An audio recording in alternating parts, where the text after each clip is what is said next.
Hello and welcome back to another episode of Critical Reactions with your host Bryan.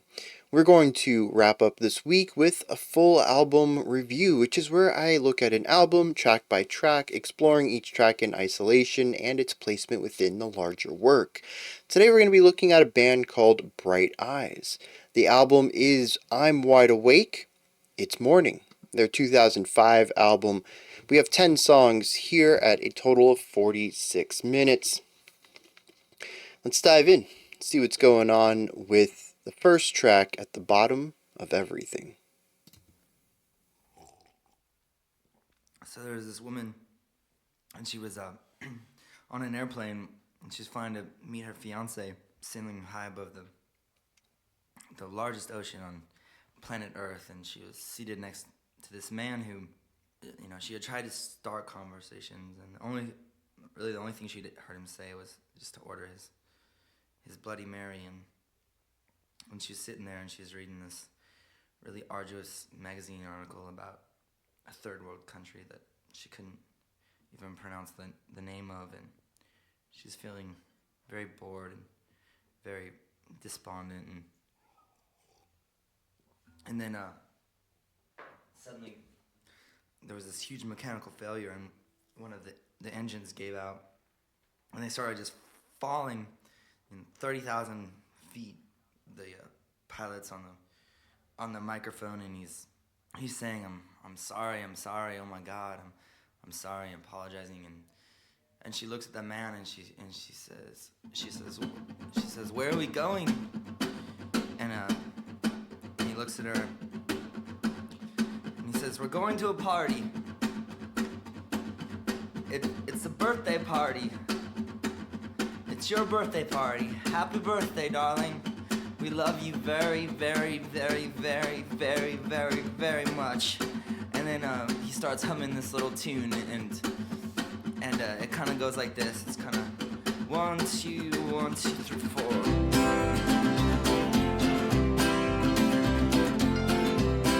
Very intriguing start to an album. We must talk in every telephone, get eaten off the web. We must rip out all the epilogues from the books that we have read. Into the face of every criminal, strapped firmly to a chair. We must stare, we must stare, we must stare. We must take all of the medicines, too expensive now to sell. Set fire to the preacher who is promising us hell. Into the ear of every anarchist that sleeps but doesn't dream. We must sing. So we have the vocals and the two guitars.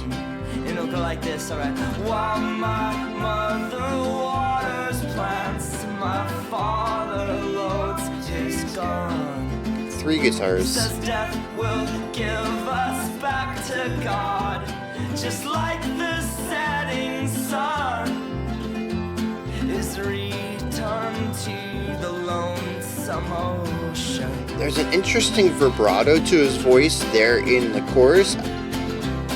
It almost sounds like nerves, although he could also be pushing his range a little too far. Not sure yet. Oh, it was a wonderful splash.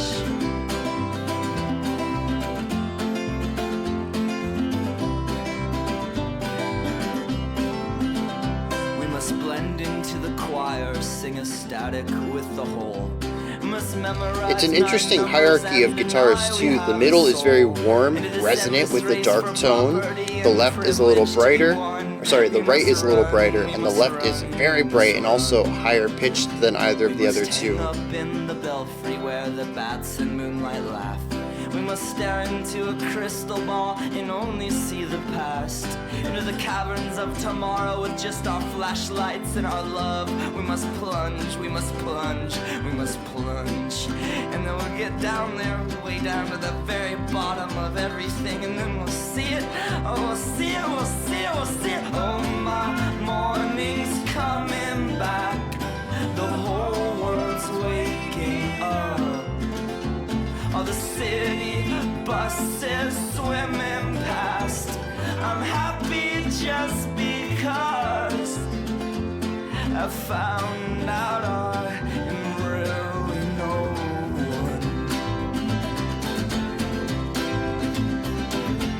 We're gonna have a very traditional ending here, so yeah. Bump, bump, bump. Very staccato percussive ending on the same chords that we've heard throughout.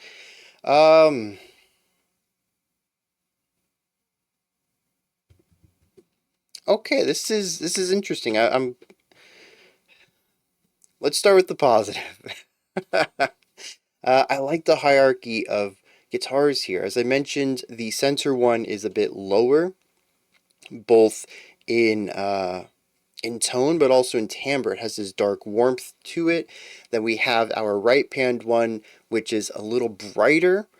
I think it's generally in the same range as our mid panned one. And then the one off to the left is even brighter than that and higher pitched, which helps to give it this sense of brightness as well. We kind of have this stacking idea of the low one, the high one, and the mid one, and I think it works rather well. It's placed interestingly, where maybe the mid in the middle would have been nice, and then the low and the high, but I think that this works in allowing the lower, darker, more resonant guitar to act as the home base of the song, the one that's center panned alongside the vocals, where the other two guitars are a bit more ornamental and flourishy compared to this one that's just in the middle. And I think the composition leans into that as well, with the center panned one being the simplest rhythmically. It is there that it's primarily showcasing the chord progression. We do have a little bit of a rhythmic flourish on top of that with our right panned one. It also goes through the chord progression, but it does so with a spicier rhythm, a couple of extra hits to it that we don't have in the center one.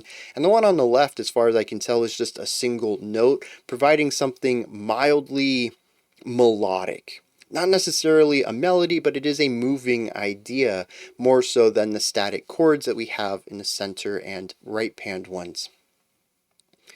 And I think it all ultimately works well at crafting something that is simple, very folky, or I guess folk is the idea for it here, while having a little bit of complexity to it. It isn't just three guitars playing chords, there is this element of separation between the three of them and creating these small elements of layering across the three instruments. I think that ultimately works rather well. On top of this, of course, we have the vocals, and it's interesting. I would say the production on the vocals is rather raw, but especially in the verse, I wouldn't necessarily call them raw vocals. I can't really hear a lot of production put on them. In fact, I'd wager that the vocals here don't sound too different than what you would hear if you were in the recording studio with them. There's probably some minor EQing, some slight amount of compression, but as far as I can hear, there's no double tracking going on.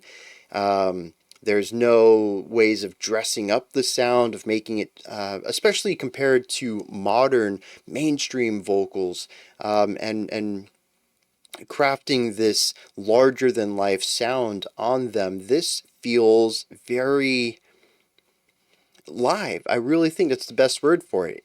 It feels like I'm in the room listening to this song, and the production does a lot of heavy lifting in delivering that atmosphere.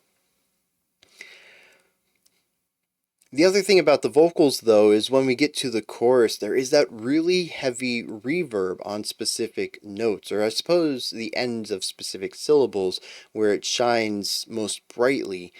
To me, again, I can't really tell yet if it is him pushing his vocals past a limit and losing control, or if nerves are in here. Either way, I'm not entirely sure that it's intentional. However, it might be something that he's leaned into, a quality in his vocals that he's never quite decided to overcome or erase, and instead has embraced as a natural part of the way that he delivers them. And the reason I come to that is because the vibrato itself is so fast.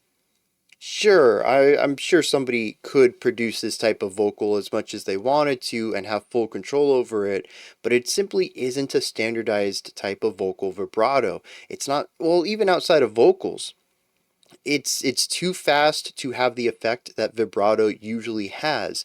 And vibrato's purpose is to add interest to longer held out notes. If you just hold a note out, that's kind of flat. It doesn't change. There's nothing dynamic to it. There's no contrast. And so we created the vibrato, where you subtly alter the pitch of the note in order to create movement while you're holding this out. A lot of modern music in the past couple of decades, maybe even few decades, has sort of gone the way of removing vibrato. It's completely missing in a lot of radio rock. You just hold out the note regardless of how flat that is, and that is part of the sound of rock music these days.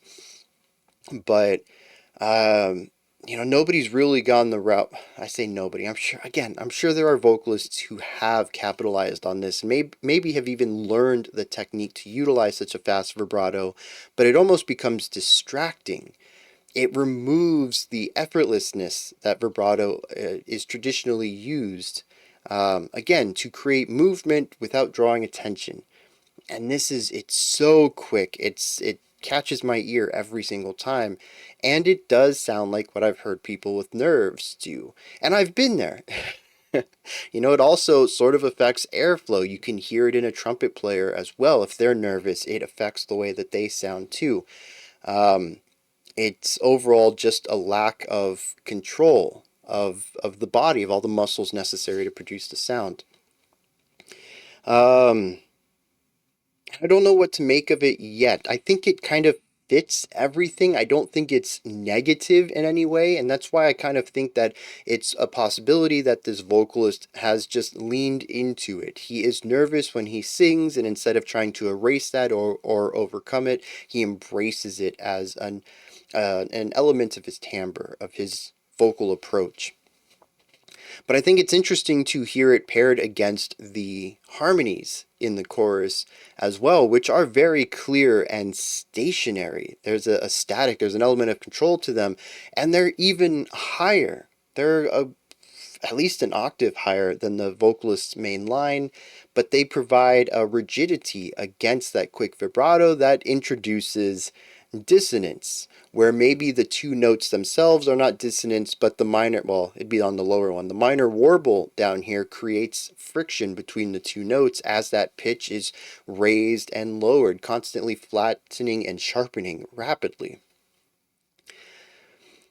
It brings a harmonic rawness to the song that I don't think it benefits from, and I personally don't enjoy.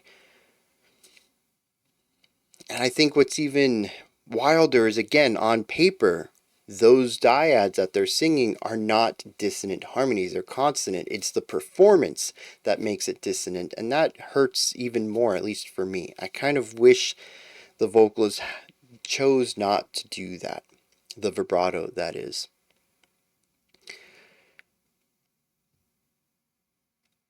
And that's the song.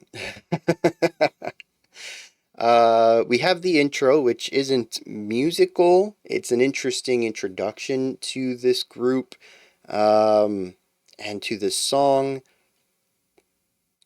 But I don't really have any comments on it. And then we had verse, chorus, verse, chorus, verse, chorus, song's over. And there really wasn't much variation to the instrumental work or even the chord progression between the verse and chorus. Very American folk, Western folk in that style. Not having a lot of movement. It's much like your Bob Dylan's, or why am I blanking out on folk artists right now? Joanna Newsom's. Oh no, well Joanna, she has very linear tracks too. Maybe she's not a great example of it. But yeah, just the music is there as a foundation, as a vehicle to deliver your story, and given how much exposition is in here, both spoken and lyrically, musically delivered, it's quite evident that the vocals are the key element in a song like this, which is very typical for the genre. To kick it off, though, I mentioned I'd talk about some negative stuff. There's really isn't a lot to digest here, to really dig into and analyze.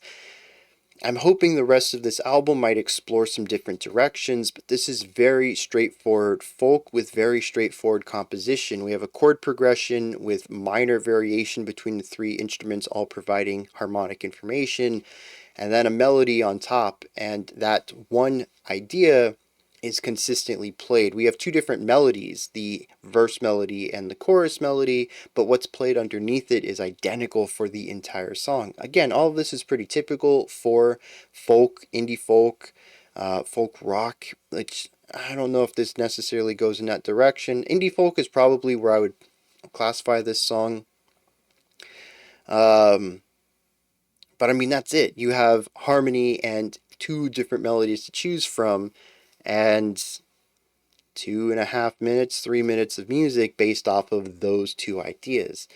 And so I enjoyed this track. I did. I liked the ride, the journey. I enjoyed the story, what I picked up of it.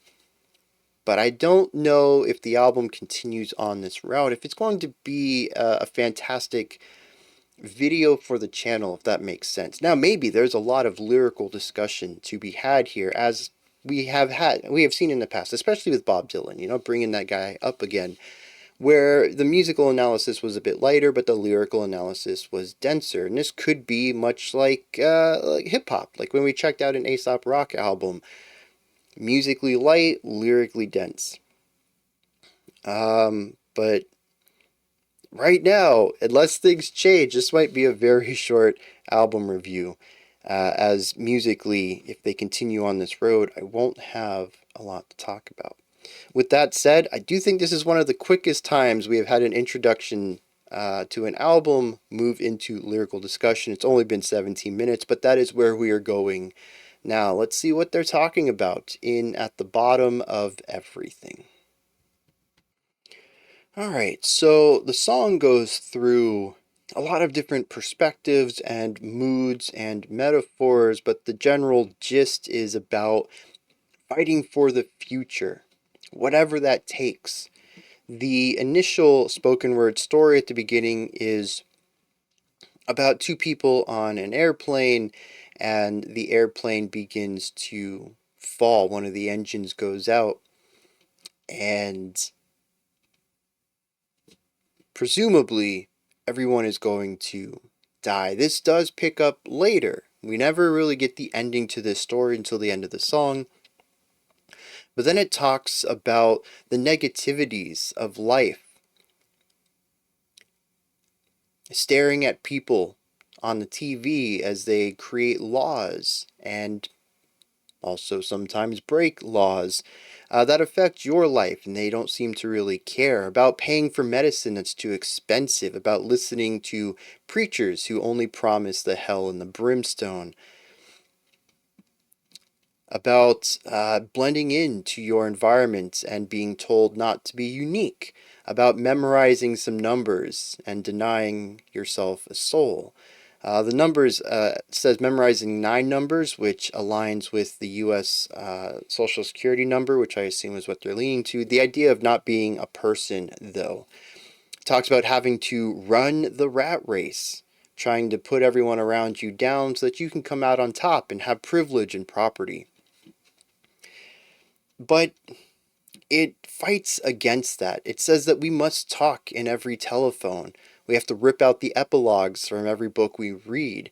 The idea that we must communicate with everyone and come to our own conclusions. It says that we need to get into the ear of every anarchist and sing. It says that we must.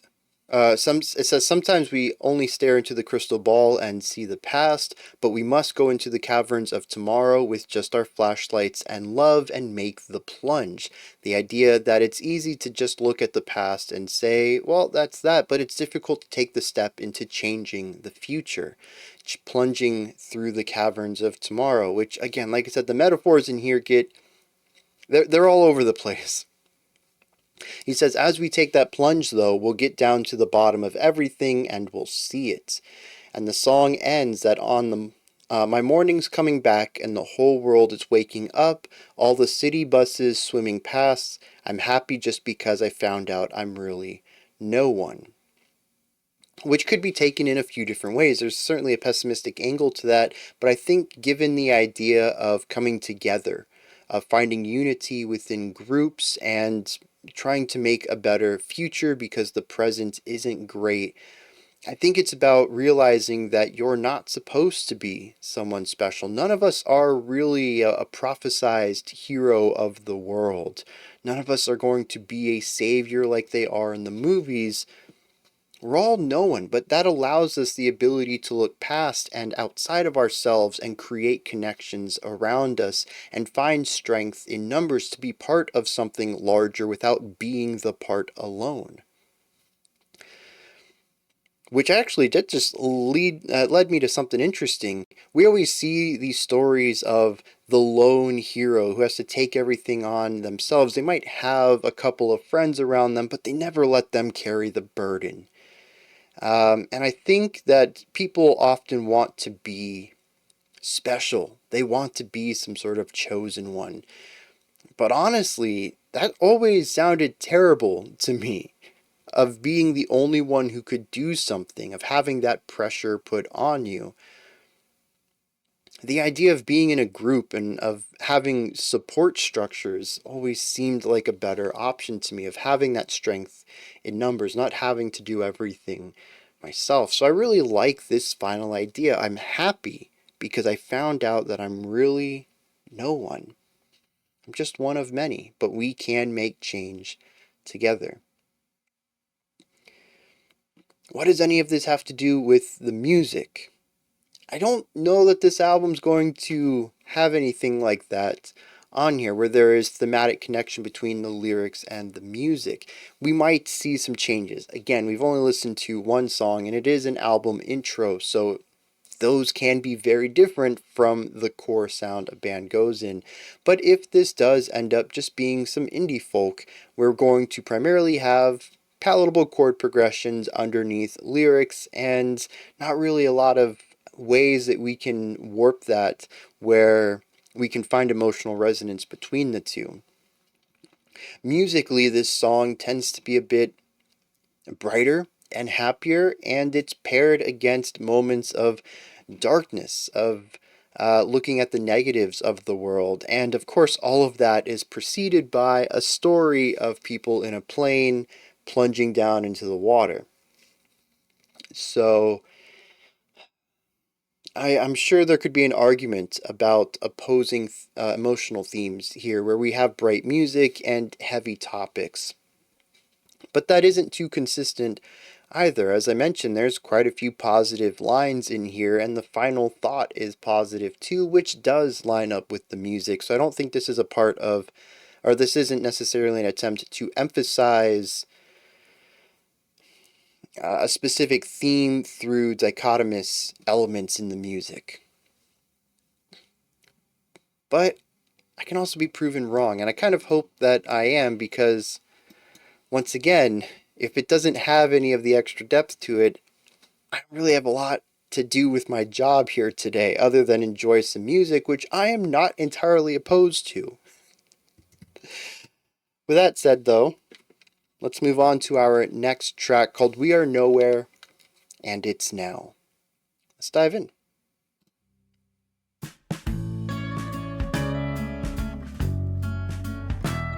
Nice little 3/4 here. Chords on the left, little melody on the right. If you hate the taste of wine, we do have a drum kit center, but we just have the left guitar and the vocals center. Very unbalanced without having our right side instrument. Oh, we have a bass in here too.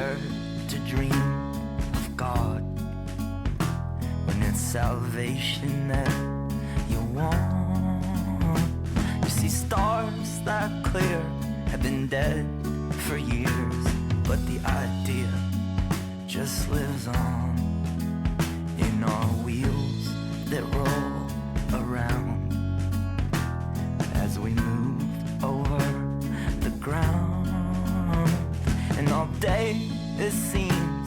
been in between a past and It's an interesting rhythmicality to his vocals. And it's now. Interesting parallel here. Harmonies on choruses, single melodies on verses.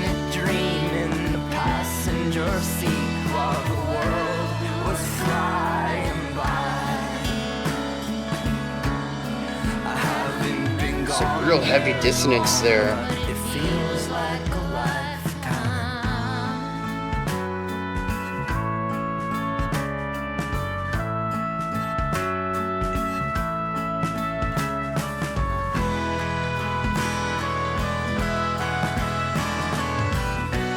I've been sleeping so strange at night. Side effects. All in response? Yeah, this is quite a bit more involved than the opening track. With a head full of pesticide.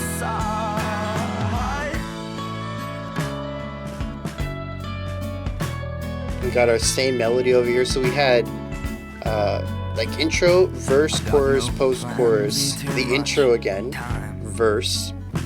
I feel too restless to unwind. I'm always lost in thought as I walk a block to my favorite neon sign, where the waitress looks concerned, but she never says a word. Just turns the jukebox on and we hum along, and I smile back at her, and my friend comes after work when the features start to blur. She says these bars are filled with things that kill, but now you probably should have learned. Did you forget that yellow bird? Or how could you forget your yellow bird? And she took a small silver wreath and pinned it onto me. She said this one will bring you love. And I don't know if it's true, but I keep it. The trumpet sitting at the bottom of that was nice. Interestingly though, that wasn't our last chorus.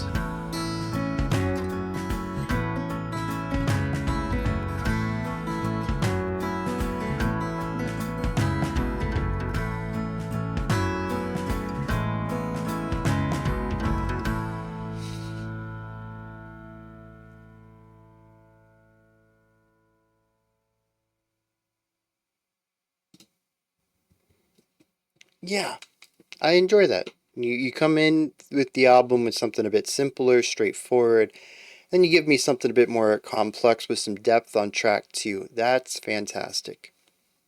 And I do hope that the album continues on with this, because I do enjoy this a lot more than the first track, which had the alternating verse chorus 3 times through, but here we had a bit of a different structure. I had mentioned we had the intro lick with the right pan's guitar. We replaced that with the vocals for the verse. We brought in the second vocalist for the chorus. That extended into a post-chorus, into the intro again, into the verse. And I was like, okay, I understand where this is going, but I had no idea where this was going. And after this, we brought back the second vocalist, but with a totally different idea as far as the lead melody was concerned. And this went into a totally different idea as well. So we sort of had what I would maybe call a chorus 2, in the same vein that verse 1 and verse 2 are similar but different in most songs. Chorus 1 and chorus 2, more so than just calling it the chorus, utilizing the same instrumentation and generally the same types of layering, role distribution, and even similar-ish writing of the lead melody. They just did something totally different with it lyrically, and that led us to a brand new section which gave us the direction for the outro. So yeah, that song kept me on my toes. Another thing I really liked about it was the instrumentation. We had the same idea here of uh, three guitars. We have a bass guitar in the center, we have the chord guitar on the left, and we have the lead melodic guitar on the right. Different placement than the first song, but generally the same idea. The left pan guitar gave us our chords. The bass gave us root tones of those chords. They played the identical thing as far as rhythm and harmony are concerned. The bass only played one note instead of the full chord. But the idea is still that we have two instruments, similar ideas with minor variation. And the minor variation here is how many notes they're playing.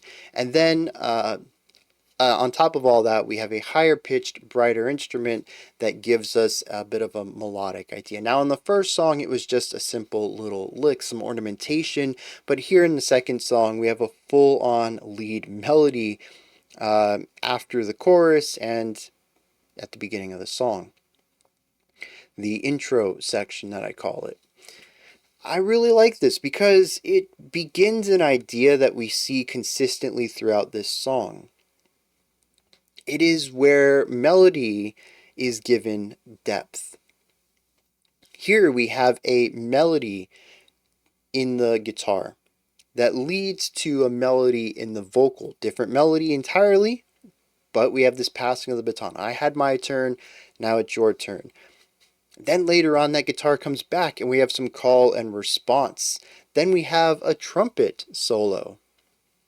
The baton has been passed to the trumpet to perform, then back to the lead guitar, back to the vocals, and I love this because it presents so many timbres at the top of this song that allow to showcase the melody.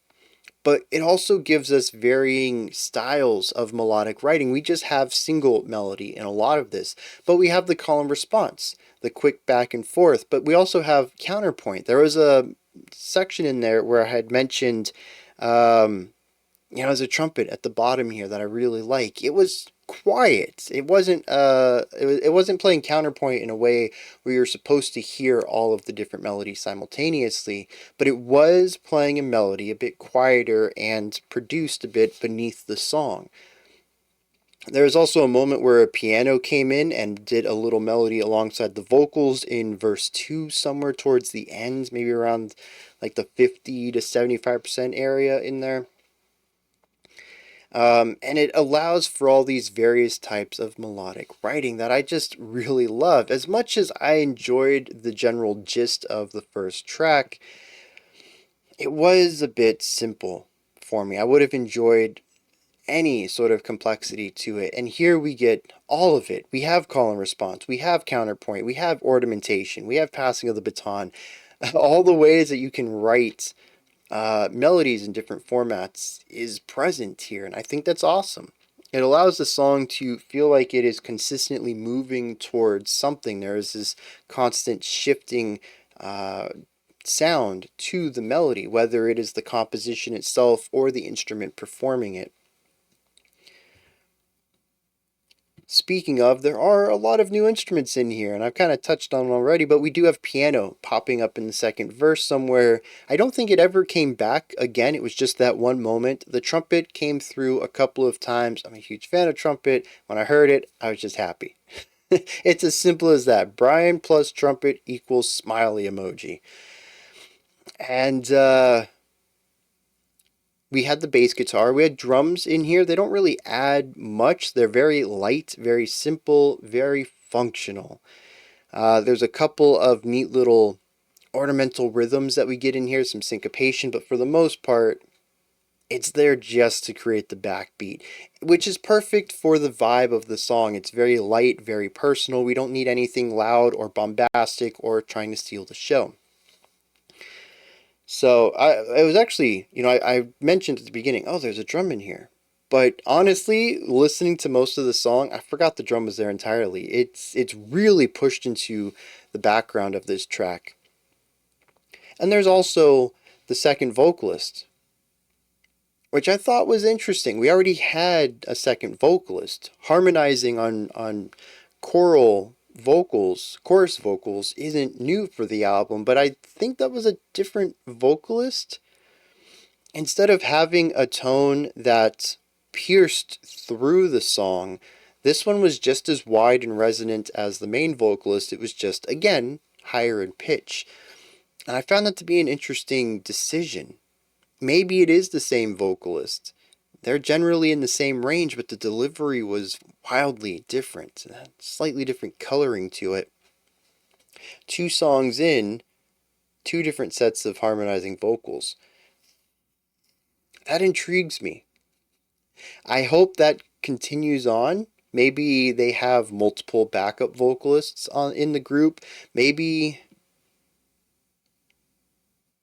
not. I was going to say maybe they have different guest vocalists, but none of these songs say that they're featuring anyone, so I don't think that's going to be the case. Regardless, I do like the idea of that. I don't think it changed anything. I wouldn't say that this vocalist brought anything to the table that the other vocalist didn't. The vocals, like I said, are still very close. We just have a wider, flatter sound, more so than the sharper, piercing vocal style that we had in track 1. But other than that, they both did the same thing, creating a higher note to harmonize with the main vocal and being off-placed, which I think is really the other thing that I need to bring up, which is the staging of this album.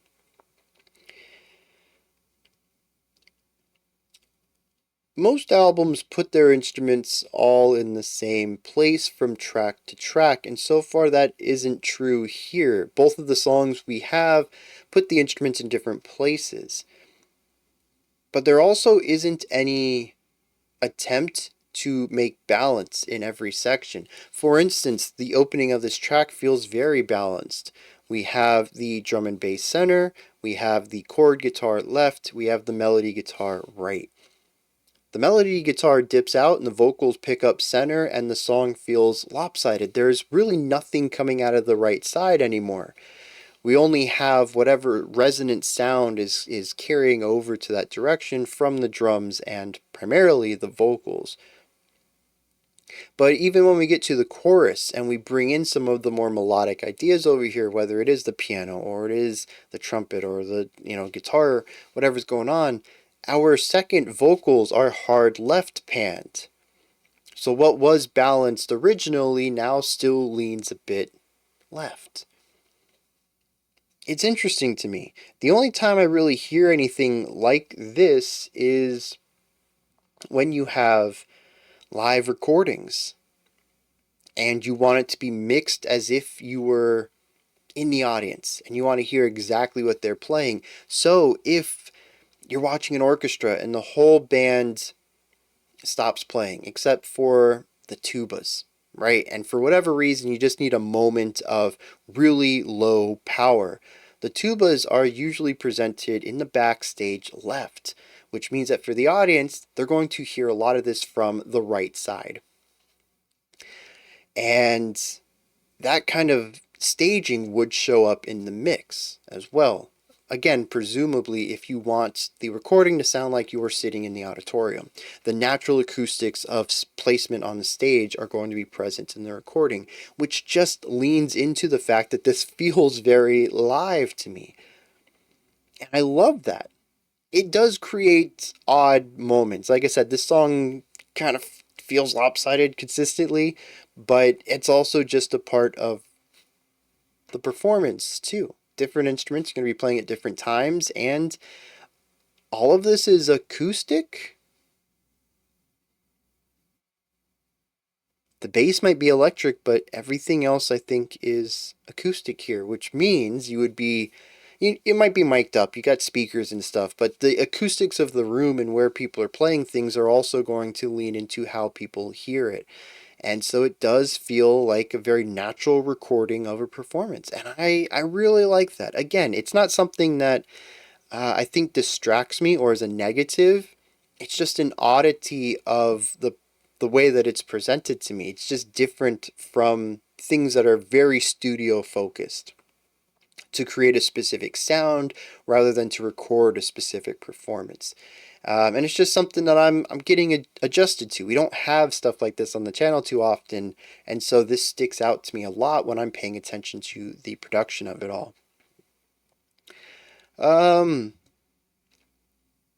last thing I want to touch on just real quick is vocal delivery. There aren't really a lot of held out notes by our lead vocalist. He's very rhythmically oriented, and I wonder how much of that is because of his vocal warble, the heavy, why am I blanking out on this term? Vibrato that he utilizes when he holds notes out. When it comes to choruses, he tends to be a little bit more lenient in how long his notes are. He does allow a little bit of length to come through. But so far, the only person who I've ever heard hold out long notes, we're talking 2 to 4 beats long, are the backup vocals, who tend to have a lot of control over their vocal delivery. And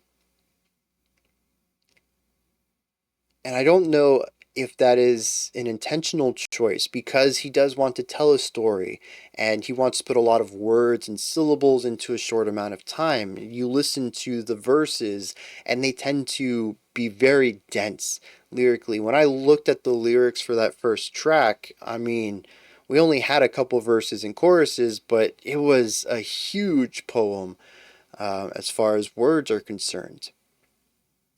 And so it might just be that he wants to tell a lot of stuff without doing an 8-verse song, without making it a 7 or 8 minute track of this repeating back and forth. So instead of drawing things out, it just puts a lot of information per verse, and that requires you to sing a bit faster. But, it could also be that he just doesn't like holding notes out for whatever reason. It is something I've picked up on these 2 tracks, and I'm curious if that'll continue on throughout the album. Speaking of lyrics, let's dive into them. See what's going on with We Are Nowhere and It's Now. This one seems to be a song about trying to move on when you're at your lowest. Talks about drinking or hating the taste of wine, but still drinking it until you're blind. Utilizing alcoholism and being drunk to forget about your woes. Speaks about people who only care about nihilism and saying that there is no truth, so who cares about anything, and saying it with a conviction, as if they have a truth, the contradictory nature there. It says that all of this happens, but you gotta keep going forward. We move to verse 2. He turns the conversation inward. He says, I have no plans, and I have too much time. I feel too restless to unwind. So he goes to a bar, and he sees waitresses and other people who might look concerned but never end up saying a word. Just turn the jukebox on, and we all hum along. We smile. About covering up the pain with momentary pleasure. Again, bringing us back to drinking earlier, although we are still in a bar. Says sometimes a friend comes by after work, after the features have started to blur, so they've begun getting drunk. Says that these bars are filled with things that can kill. However, she says, did you forget that yellow bird? Assuming that this deals with the concept of canary in the coal mine. Have you forgotten about the danger ahead?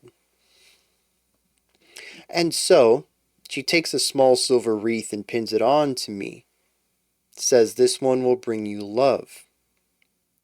The narrator says, I don't know if it's true, but I keep it for good luck.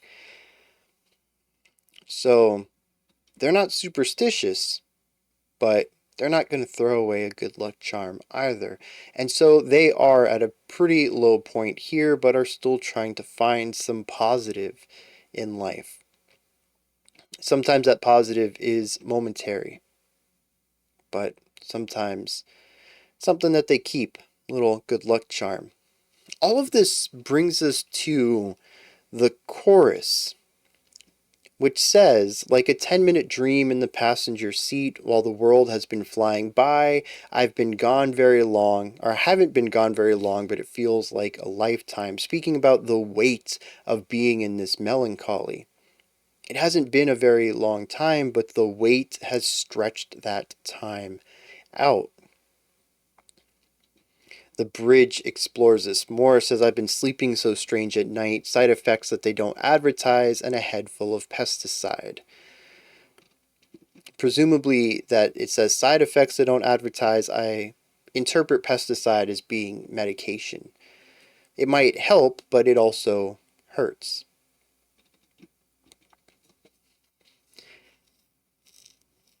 Now, here's one thing that I've been trying to tie together, and it deals with the how could you forget the yellow bird.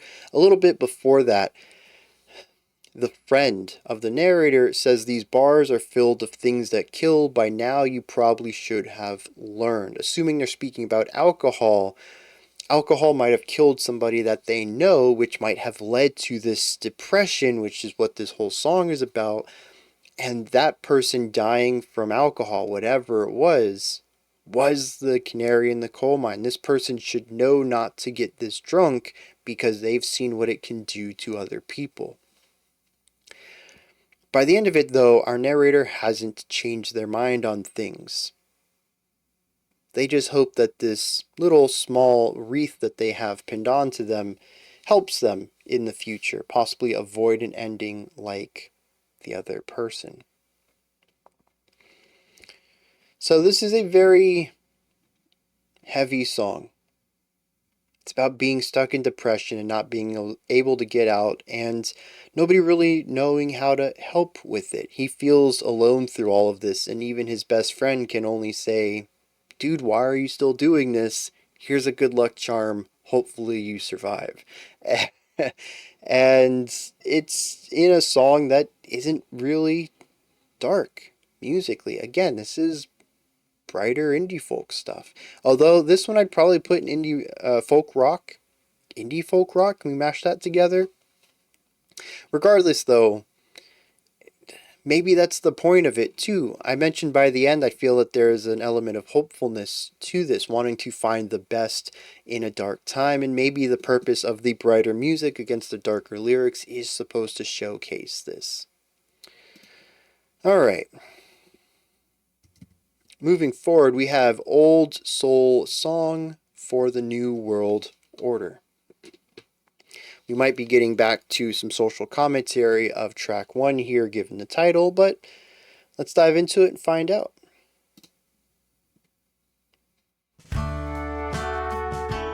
Ooh, a little bit of a country vibe going on. We got those bluesy bends.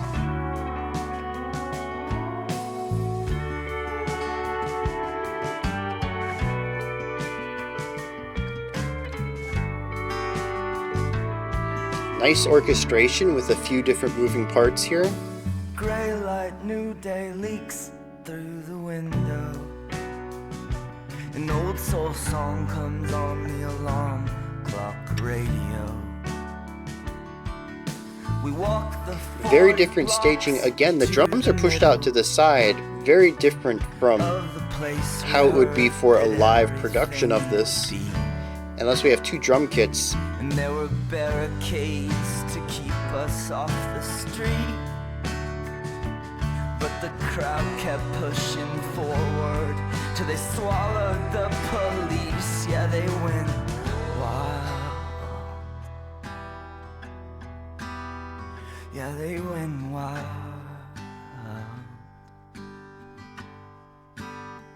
Yeah, they went wild. Yeah, they went wild.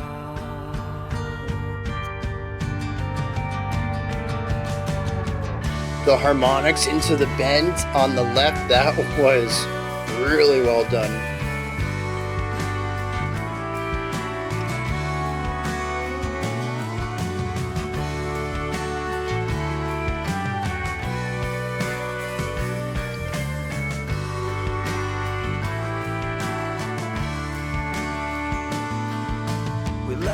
Maybe it is two drum kits.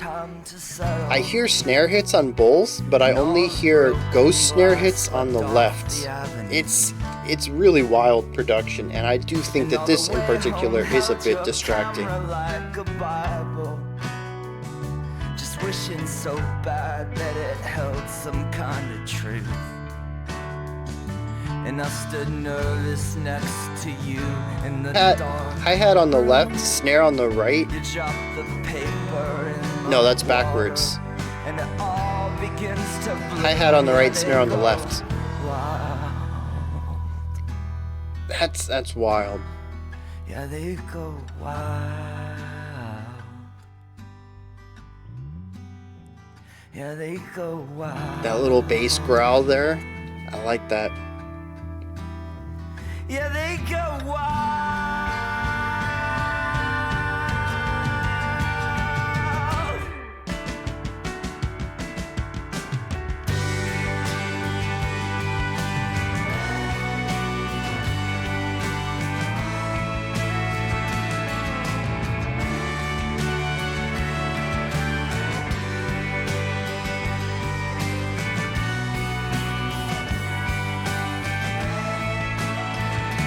And just when I get so lonesome I can't speak, I see some flowers on a hillside like a wall under TVs. Yeah, The vocal delivery here is interesting.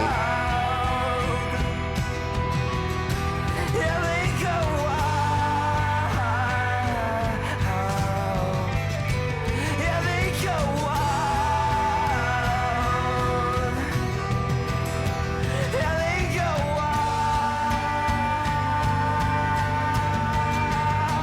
Yeah, they go wild. Yeah, they go wild. We have some vocal cracking, some use of natural compression. They go wild. Yeah, they go wild.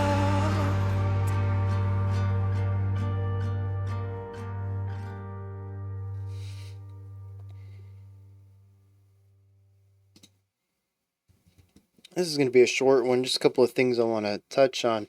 I do like the bluesy vibe here.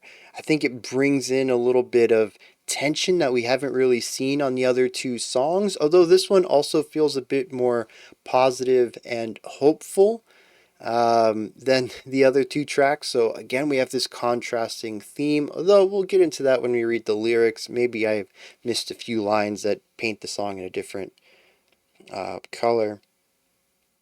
But the general use of bends throughout here can be a bit extra at times, but I think it ultimately gives the song a nice feeling, a nice vibe throughout. It does lean into that bluesy sounds and absolutely make sure that you don't miss it, for better or worse. I do like that we had a little bit of glockenspiel in here. I don't think it was too prominent. It was only during the second chorus. I think it was a couple of little tingy, sparkling hits every once in a while. Actually, I don't think the pitch changed on it. It might have just been a triangle, now that I think about it. Definitely something struck and metallic, though. We had the trumpet in here muted, I think, and sparsely used, but a nice little new timbre for it. Much like the guitar bends, we had a lot of legato note or pitch changes in here, emphasizing a fluidity of pitch from two different pitches. So yeah, I like the new instruments and the whole bluesy vibe going on this one. I think it works really well, and it's also called Old Soul Song, and I think that kind of referencing this older style of music, and then also referencing an older style, and then also bringing in an older style of music in here is kind of clever.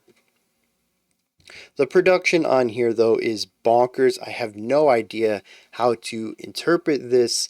I don't like it, though. I think everything is generally fine except the drums. It is very distracting. I know I brought it up. I think the last time I brought it up, I told myself, dude, that's too much. It's all you're talking about. You're harping on it now. Don't bring it up again. But it is bonkers. Like I said, at one point, I heard the snare hit hard panned on either side, which has to be two different snare hits.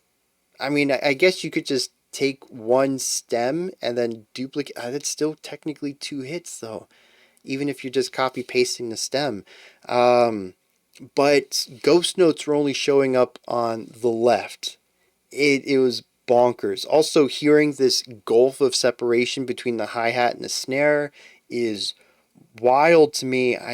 It's just, it sounds very odd to my ears. It isn't just that the drums aren't centered, it's the space between them. Maybe there's a thematic reason for it. I really hope it isn't arbitrary though, because if it's just, hey, this song would sound cool if we split the drum up in half. No, I don't think it does. Please tell me there's a reason for it. I don't even care if I don't agree with the reason. I just want some thought to be put in behind it and it not be arbitrary. But it's honestly all I could think about. I was like, oh, the bluesy bends are cool. I like the general sound of this. And my other thought constantly was, what is up with these drums? And I don't want to harp on it because I know next song's going to have a totally different staging for its production. But it is alarming. This track, the decision behind it better be good. I don't know if I'll ever learn of the decision behind why they did it, but I really hope if I ever learn, it's 2046 and somebody emails me, hey, the guy finally decided to answer people's question, maybe just your question. Maybe I'm the only person who's ever thought of this. I'm just a weirdo like that. But I really hope sometime in my life, this dude does an interview with someone and answers this question, because just like, it's all I could think about, honestly. It did ruin my enjoyment of an otherwise solid song.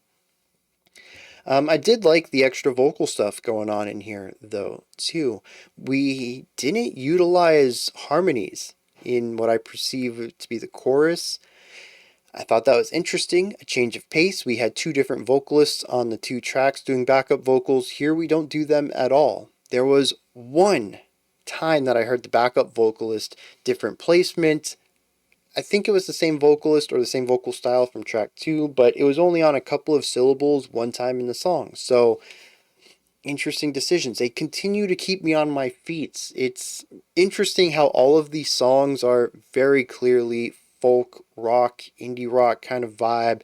They're all very bright eyes. I wouldn't say that they're jumping around between ideas, but they're all also very distinct. They're utilizing different combinations in the production, whether that's instrumentation or placement or what goes into the spotlight. And it allows them all to have a unique characteristic to their songs, despite compositionally all being very similar. But we did have some vocal changes here with the main vocalist where he pushed past a little bit and got a little bit of vocal grit, some natural compression in there at one time towards the end of the song, and even implemented a vocal crack a few times towards the end, which to me just feels like passion. Whatever he's saying, he really believes, and he believes it strongly, and he needs to get it out of his system however that comes through. And sometimes that means it comes off a bit harsh, sometimes it means his voice cracks, but he leaves all of that in to make it sound natural and raw and one take and whatever else. I don't know how many takes any of this took, but I'll tell you, these all sound like they were done in one. And I think that speaks to the production of all of this, that they all sound like one-shot live recordings to me. And I love that feeling. I love that vibe. It might not be how the process went at all. This could be very modern, where each sentence is its own take and they smash them all together in post-production. But the end result is something that feels very natural, and I love that. Like I said, this is our first bluesier song, our first one that really has elements of darkness to it. It is a dreary, slow, laid back song. It feels like you're dragging your feet. I'm curious what the lyrics are going to be like, but As of right now, I'm going to guess that they're a bit more cheerful and optimistic, as our previous two songs were a bit heavier lyrically and brighter musically. We continue to use these clashing, contrasting themes. So let's dive in and see what the lyrics are for Old Soul Song. This song seems to capture the electricity of being in or around a protest. It says, we walk the 40 blocks to the middle of the place we heard where everyone would be, and there were barricades to keep us off the streets, but the crowd kept pushing forward till they swallowed the police. Yeah, they went wild. And it's about seeing this protest happen. But that's just verse 1. Verse 2 talks about leaving before things had finished up. It says, before even the broken glass was swept off of the avenue, and on the way home I held your camera like a Bible, just wishing so bad that it held some kind of truth.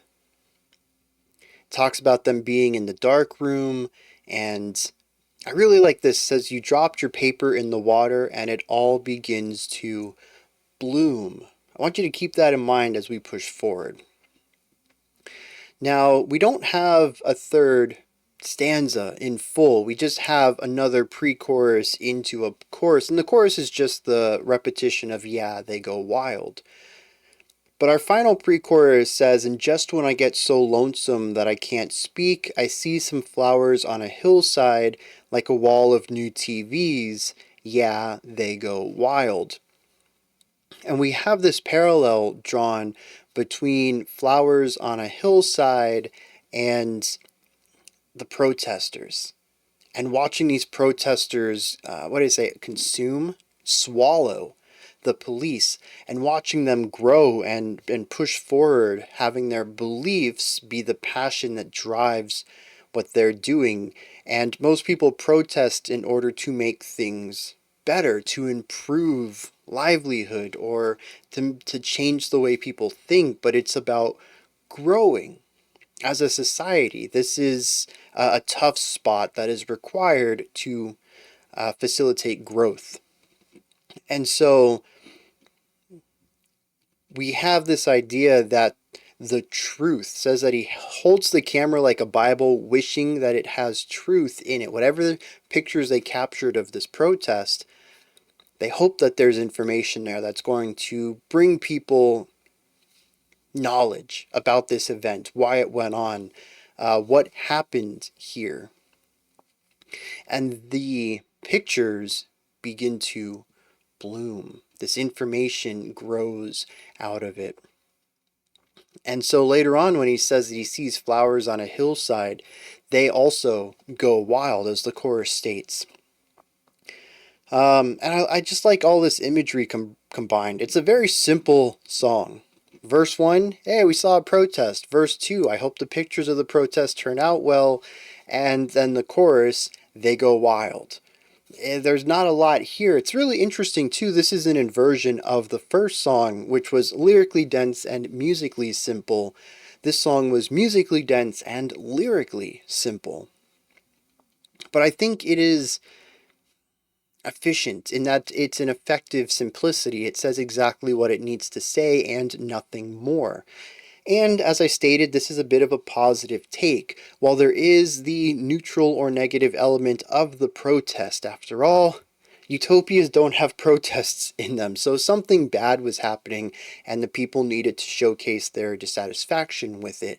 But the gist of the song is rather positive. It views the protest as an isolated event. They almost feel distant from it. They left before it ever ended, before it ended. We'll just stick there. And they're more focused on the truth, the photographs that were taken. And then later on, we don't even talk about the protests at all, but instead a metaphor of societal growth. It feels detached from the concept of the protest entirely. So we have a song that is generally positive, lyrically at least, mixed with a musical element that is bluesy, dreary, lethargic. There's an energy to the song lyrically that isn't present in the music, so once again we have this contrasting notion between musical and lyrical themes. This is just something that it's been rather consistent on this album. So, we're going to move forward into the next track. This one is called Lua, though based on what we've sung so far, I don't think it has anything to do with the programming language. Let's dive in.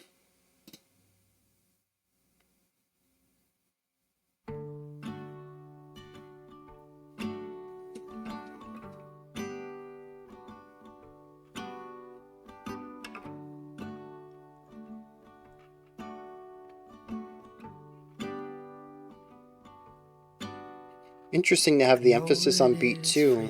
But I think we have to walk. I keep waving at the taxis, they keep turning their lights off. But Julie knows a party at some actor's West Side loft. Supplies are endless in the evening, by the morning they'll be gone. When everything is lonely, I can be my own best friend. I get a coffee and the paper, have my own conversations. With the sidewalk and the pigeons and my window reflection. The mask I polish in the evening, by the morning looks like shit. And I know you have a heavy heart, I can feel it when we kiss. So many men stronger than me have thrown their backs out trying to lift it. But me, I'm not a gamble. You can count on me to split the love I sell you in the evening, by the morning won't exist. You're looking skinny like a model with your eyes all painted black. You just keep going to the bathroom, always say you'll be right back. Well, it takes one to know one, kid, I think you got it bad. But what's so easy in the evening, by the morning such a drag. I got a flask inside my pocket, we can share it on the train. And if you promise to stay conscious, I will try and do the same. We might die from medication, but we sure killed all the pain. But what was normal in the evening, by the morning seems insane. I like that line. What's normal in the evening by morning seems insane. I'm not sure what the trouble was that started all of this. The reasons all have run away, but the feeling never did. Interesting little temporal shift there. I would recommend, but it is one way to live. 'Cause what is simple in the moonlight, by the morning never is. I think this is a nice little lull for the album. It was so simple in the moonlight, now it's so complicated. I don't have a lot to add to this one, so we're just going to go to the next track. So simple in the moonlight, so simple in the moonlight, so simple in the moonlight. But as we had rising complexity in the last 3 tracks, just simplifying things here is a nice a nice moment to breathe. Especially moving into whatever this is, the longest track on the song. Not sure where they're going with it, but 6 minutes long here.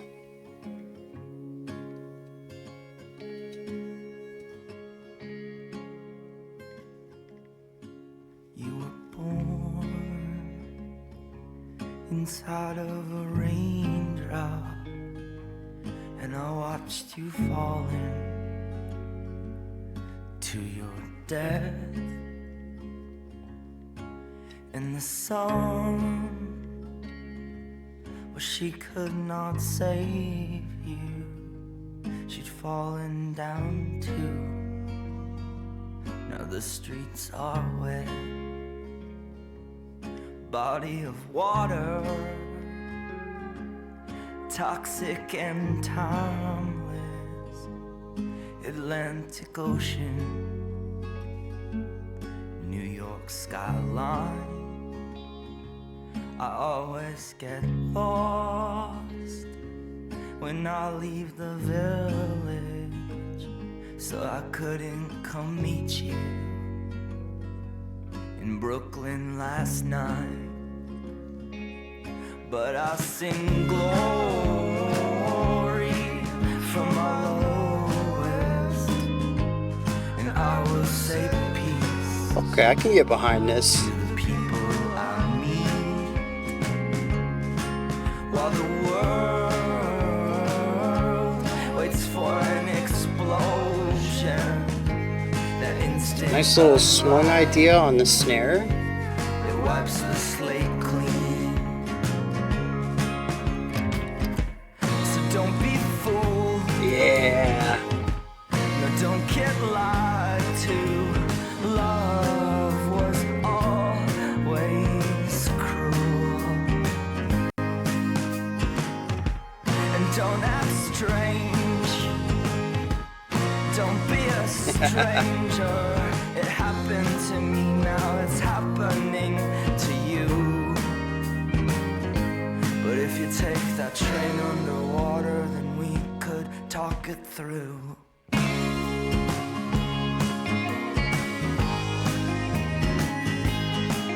A little bit of harmonica in here. I don't think we've heard that before.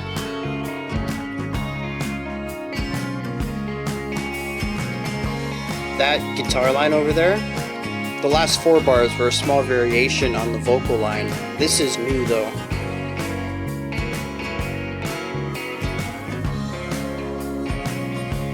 Well, if I could tame all of my desires, wait out the weather that howls in my brain. Because it seems that it's always changing. The wind's indecision, the sorrowful rain. Yeah, I was a postcard, I was a record, I was a camera, until I went blind. And now I'm riding all over this island, looking for something to open my eyes. But I still sing glory from a high rise, and I will say thanks if you pour in my drinks. While the world waits for an explosion, that moment in time when we'll be set free. So don't stay mad, just let some time pass, and in the morning you'll awake feeling new. And if I don't come back, I mean, if I get sidetracked, it's only 'cause I wanted to. I'm keeping up with the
All right, yeah. So we got some of that bluesiness we saw in Old Soul Song. We went to something very introspective and vulnerable, is what Lua sounded like. We haven't read lyrics yet. I don't know what's going on there lyrically, but musically, just a guitarist and a vocalist, chord and melody. Very simple writing. Here, though, we move back to the bluesier writing that we saw in Old Soul Song, but it brings with it some of the complex layering and various melodic writing that we saw from track 2, We Are Nowhere and It's Now. And I love this smashing together of those two sounds. The blues here works really well. I love the use of harmonica. We have that twangy guitar off on the left. We didn't bring the trumpet in though, like we had in track 2. This one sticks with a very bluesy traditional setup. We have a walking bass line. We have a little bit of a swung syncopation on the drums, primarily coming from the snare accents. It all comes together in a way that is 100% bluesy country. There is no other way to read this. And I think it's a very cool evolution of their sound, taking some of that rock and folk element that we had seen earlier and introducing this bluesy sound and pushing towards bluesy instrumentation. It really isn't that big of a departure from their earlier songs. And I think that's why it fits perfectly in here. They're taking like 75% of what they're already doing and just changing up the chord progression, putting in some bends, and making a couple minor timbre changes. Having that twangier guitar instead of the brighter, higher pitched guitar that we've used in the past couple of sounds, bringing in the harmonica. Interestingly, the vocals are far from blues. They still have that indie rock, Midwest emo kind of vibe to them, and it fits somehow. I'm not sure where the Venn diagram is there where these vocals can fit. It doesn't make any sense to me, but it's undeniable. The vocals certainly don't feel like they don't belong.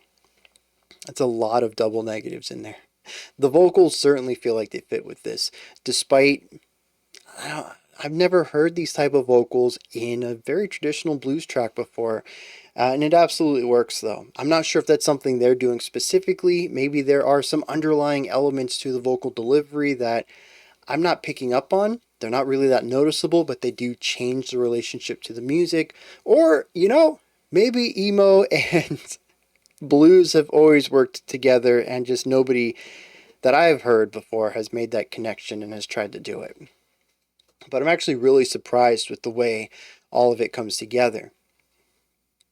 I think the big thing that stands out to me here is a lot of repeating of track 2 here. I love the layering. I love the different ways that the melodies come together. We have baton passing. We have call and response. We have, at the end, we had like a 1.5 minute dueling solos thing. We can call it counterpoint. That's quite accurate. But we had the two guitars on opposite sides doing two very different lead melodies, both in the spotlight. After track 3's oddity, the drums are back focused in the production. And we brought back the heavier use of vocal harmony in the chorus on this one. I think it's the same vocalist from track 2. Which begs the question now, who was that vocalist from track 1 doing the background vocals? Because I don't think we've heard them again since. That was interesting now in retrospect. But yeah, I'm here for this. I love the growth of the song, starting out simple. I thought we were going to actually have another Lua, just a really long one this time around, where we had just... Oh, we started with just guitar, 2 guitars and vocals, right? And then we shifted to bringing everything in slowly, layer by layer. And I enjoy this growth. And then we get to the middle and we dip it back down and we grow again. I think it works really well in keeping the 6 minutes sounding fresh, despite the fact that, like every other song, there's really only 2 ideas present in here and the chord progression doesn't change much at all. We had a couple of really neat chordal movement at the beginning of the song, but once we got into the meat of the track, somewhere around 30 or 45 seconds in, yeah, we just had that solid, similar foundation throughout, which is what they do. It's what folk does in general. So, it was just nice hearing the contrasting writing in this one, the rising and falling intensity and layering throughout. Speaking of rising and falling ideas, here's one thing I haven't really touched on yet, and seeing as the album's halfway over, I really should have talked about it by now. The dynamic performance. I don't know if y'all are watching the volume meters over, well, on the left, because the right one is a waveform visualizer. But the volume one on the left side of the album art, you'll notice it's all over the place. Even when it comes to rock music, because extreme metals, even in particular, but metal in general, they like to like run to the top of the volume at all times. Pop music, top of the volume at all times. This is not that. This is all over the place. In fact, in that song specifically, I think the widest gap that I saw was about a 20 to 25 decibel difference between the loudest part and the quietest part, where you could actually hear something. I'm not counting any of those moments of near silence where they allowed the sound to almost decay entirely. That would have brought us way down. But yeah, there is a variety of volumes that come in here. And it isn't even just like if there's a lead melody, it's at full volume. Like, that's not true either. There are lead melody times where it's handed off to an instrument to the side and it's designed to be a bit quieter from where we came from. So the volume is a few decibels lower than the peak. And I really love this. The song, as I mentioned, has growth, right? We rise up in intensity and layers and we bring it back down.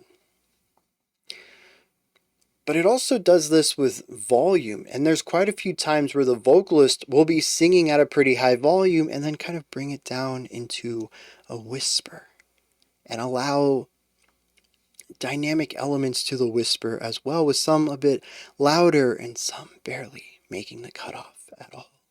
Almost sounding as if he's at the bare brink of his vocal cords making sound at all, almost becoming just air, you know. And I really love this. There is something about creating sound at that threshold of sound creation that I absolutely love. I've talked about this with Colin Stetson. I've talked about this with Pharoah Sanders. I've talked about this with was it Dave Brubeck? I can't remember now.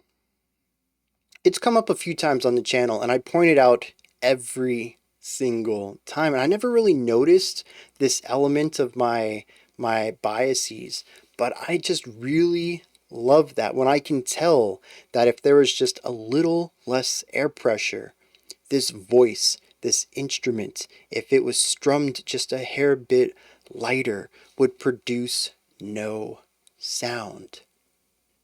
An aerophone would just be air. An idiophone, anything that you would hit or pluck.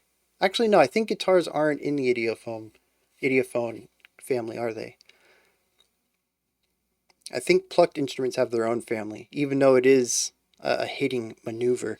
Anyways, though, I gotta refresh myself on those. But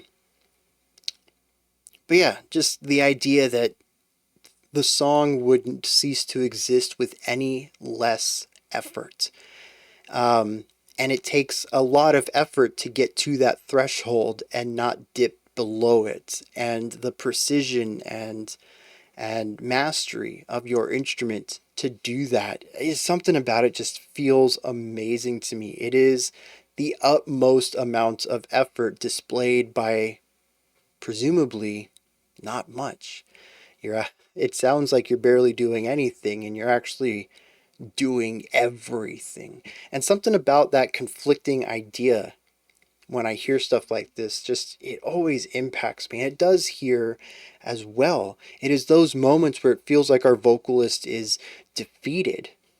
We have heard them at their peak when they are cracking and putting compression on their sound. And then we've also heard them when they barely have the energy to make sound at all. And I love hearing that distance between them. We don't really get that too much with the instruments. We do have volume dynamics with the instrumental sections, but I don't think we've ever heard an instrument put this human element of fatigue into the performance on this album. But generally speaking, though, the whole album has this dynamic volume where we have lows, we have highs, and we have everything in between too. And I'm just a huge fan of it. It's difficult for me doing this. I've actually bumped up the audio a little bit higher than I usually do for reactions in order, hopefully, so that the quieter parts can still be heard. And I'm also trying to be very conscious about when the song might be quiet, and so I don't speak, because there's going to be a very big difference between that quiet sound and my voice, which is at the peak of the video, the video's audio. But I love it. I've said this many, many times on the channel. I'm a huge fan of dynamic writing.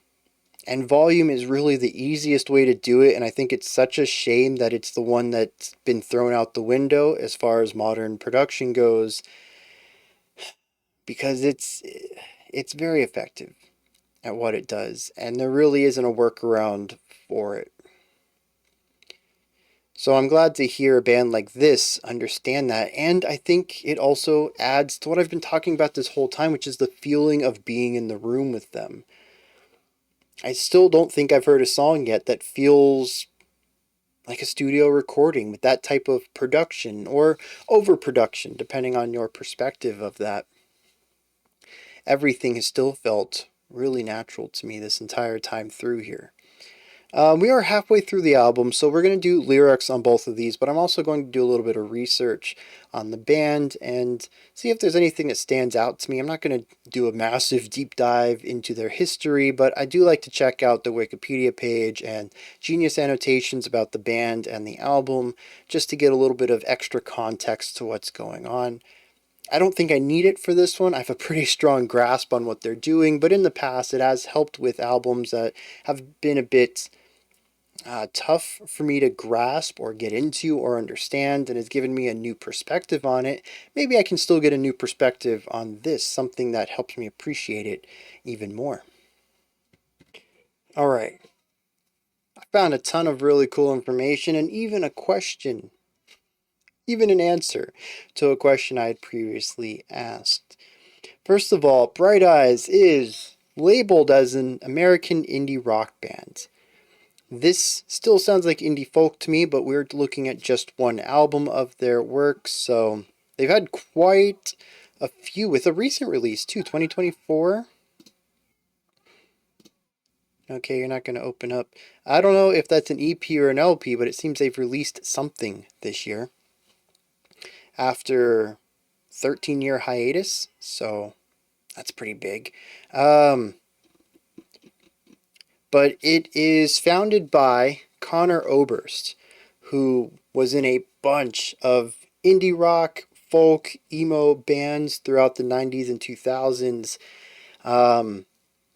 He founded it. He's the lead singer and the songwriter and the guitarist.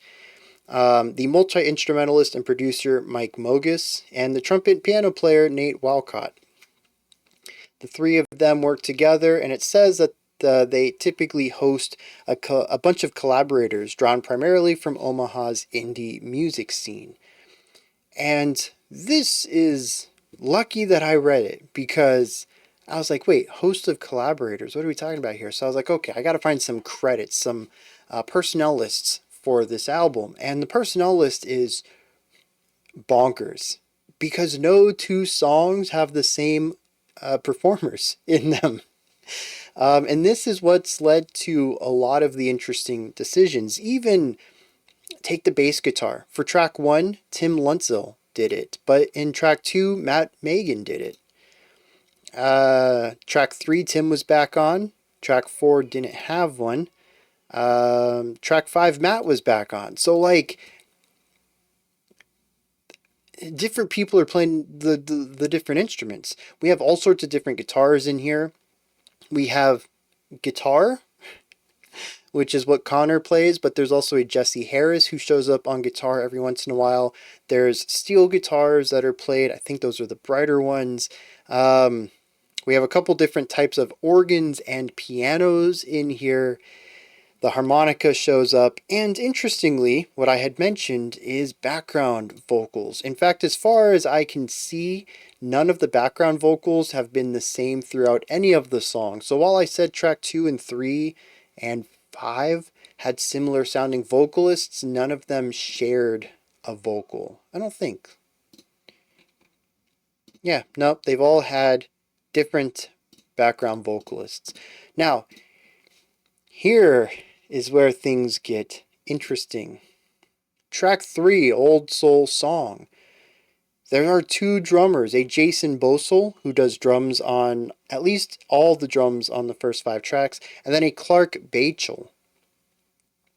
This is probably why track 3 has the split drumming. Wait, was it? Yeah, it was track 3, right? Had the split drumming on it. As far as the production goes, 1 drum on either side rather than the center drum, which is how we've had the drums on every track otherwise. There we go. Now, why the song needed 2 drummers, I don't know. I don't think I'm as interested in that as to the production change that happens on that song, but at least now I know the reasoning behind that. It is a lot easier. I do wish that they were not mixed 100% out to the sides, maybe like 50 to 60, so there was still a little bit of blur towards the middle. I think that it's a bit harsh of staging, but at least I get it now. It makes sense to me. But yeah, so that's wild. Connor is always on presumably an acoustic guitar and vocals, because track 4 is just Connor. Guitar, vocals, and that's it. All him. So I'm going to assume every time that we hear chords on an acoustic guitar and vocals, it's going to be Connor. But everything else is up for grabs. Sometimes Mike Mogus, the engineer and producer, plays instruments. Sometimes he doesn't. And then everything else is sort of up for grabs. Nate does come through on trumpet every once in a while, but I don't think I've seen his name anywhere other than trumpet, because the piano player is typically Nick White. In the 2 songs I think I've seen piano or organ on, even though in the description it said that Nick was a trumpet and piano player. So, but yeah, it's just, I kind of love this. It's just this big smorgasbord of people coming together to help this person with his project, and I think that's awesome. And it probably is what gives each of these songs their unique characteristics and coloring. It's why, like I said, while the composition doesn't really change, each song is very distinct from each other. And yeah, having different people play certainly helps with that. Different fingers in the pie is going to make the pie taste differently. That one didn't work so well. That was kind of a gross metaphor. So, lyrical discussion here on Lua. Apparently this is Portuguese? Yes. Lua is Portuguese for moon. The song is definitely about doing things at night. There's a couple of lyrics about the moonlight in particular. Interestingly, this was very, very popular. Reached the top 2 spots of the Billboard's Hot 100 singles. Rolling Stones had it at 89 of the 100 best songs of the 2000s. It was done on an album called Dark Was the Night as a duet with Gillian Welch, which is pretty cool because I just learned about that artist on Sunday last week. We had them on live stream. Never heard of the artist before, and now I've heard their name twice in 6 days. That's wild. And it also appeared in the 2015 video game Life is Strange during episode 3. So this is a very popular track. I don't usually have Spotify plays pulled up for album reviews, but I'd wager this is... Oh, yeah. Oh, wait. No, it's not even the biggest. It is definitely second place by a large margin. At 63 million plays, where everything else is between 5 and 15 million. So 63 is a big leap up. But the track we're going into next, First Day of My Life, has 301 million plays, and that's just as big of a leap as the 10 to 60,000, moving from 60 to, or not thousand, million, moving from 60 to 300. That's just... All right, so I'm looking forward to the next track. It's their most popular. It's also their shortest. Something tells me it's going to be super palatable in a way that I'm going to have less to speak on it than usual. Anyways, lyrics. Let's get back to this. Lua. This is a song about being someone different at night, particularly in a scene that involves substance abuse. We have some soft allusions towards drugs. We have allusions towards alcoholism and about feeling better while you are high and drunk than any other part of the day, but specifically when you wake up. And there's a lot of allusions about this that aren't just about feeling bad, but even visuals, such as the line, "The mask I polish in the evening, by the morning looks like shit." The idea that the makeup I wear, the way that I dress, I put on a persona for the evening, and by the time the day is over and I've woken up the next morning, I look nothing like that anymore. The high, the ecstasy, pun intended, of the evening has now worn off, and I am left with the low afterwards. But what's interesting even beyond that is it explores the relationship between the two main characters. It starts off and kind of sets the stage for the story. It says, "I know it's freezing and we'll probably have to walk. The taxis keep turning their lights off. But Julie knows a party at some actor's loft, and the supplies are endless in the evening, but by morning they'll be gone." So there's a party going on downtown, and we got to get there early, or the drugs and alcohol, they won't be in such high supply anymore. It's freezing, but we're still going to walk to get there. That's how important it is.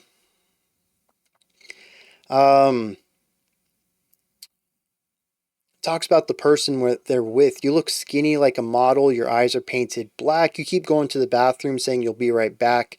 Well, it takes one to know one, kid, and I think you've got it bad. But what's so easy in the evening by the morning is such a drag." So this person knows they're addicted to drugs. And they see this other person, they're like, "Dude, you're definitely addicted. You're way too skinny and an unhealthy amount of weight. And you keep going to the bathroom, presumably to take new hits. Dude, the night's still young. You got an addiction problem here. Trust me, kid, I do too." Like that feeling right there. But like he says, it's easier to confront this stuff and say, "Yeah, we'll quit tomorrow," in the evening. In the morning, it sucks.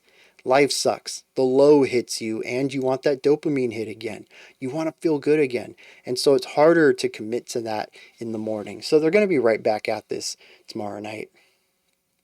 Now it says, "I have a flask in my pocket. We can share it on the train. And if you promise to stay conscious, I'll try and do the same. Yeah, we might die from the medication, but we sure killed all the pain. But what was normal in the evening by morning seems insane." Once again, it's that feeling of when you wake up and you recount the events and you're like, "Dude, I can't believe we did that."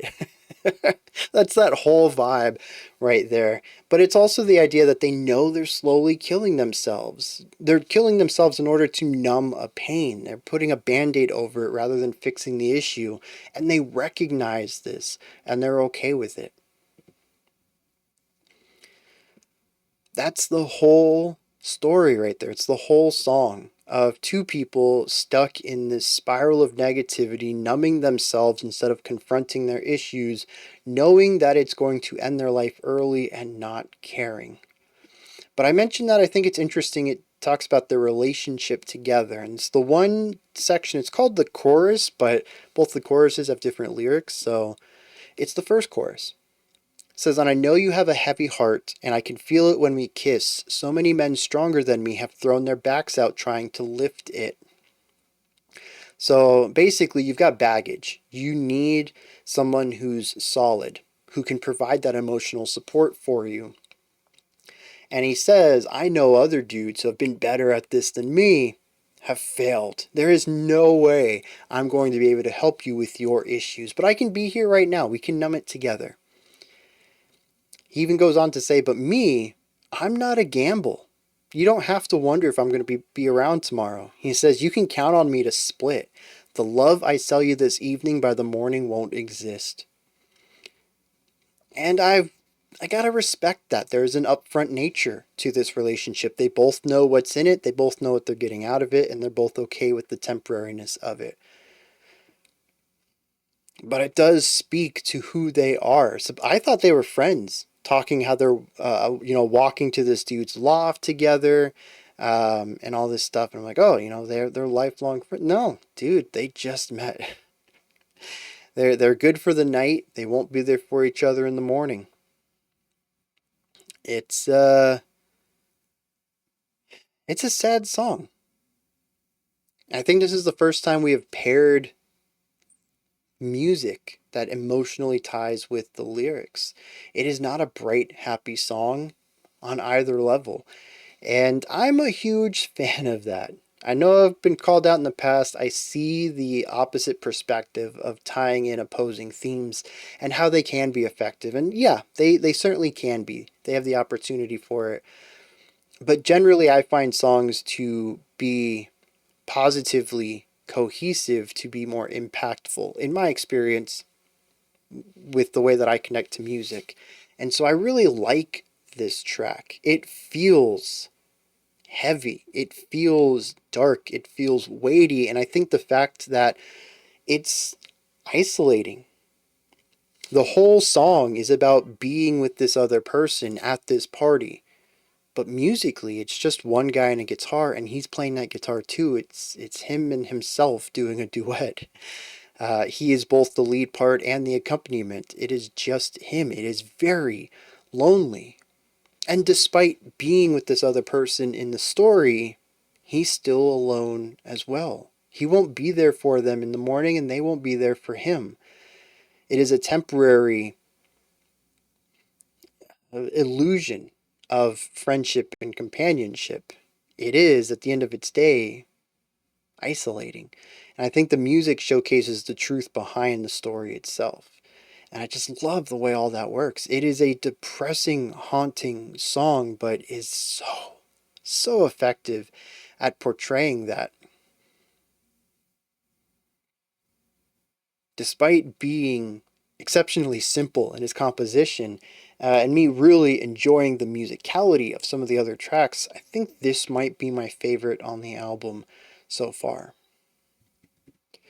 This song is very, very hopeful, with wise words of how to deal with issues that everybody faces, about being mad at people dear to you, about losing inspiration, about relationships ending, friendships ending, growing up and growing apart. And it says through all of this, the chorus states, I still sing glory from my lowest. And eventually the chorus changes to I sing glory from the highest. It says, I'll say peace to the people that I meet, while the world waits for an explosion, that instant of life that wipes the slate clean.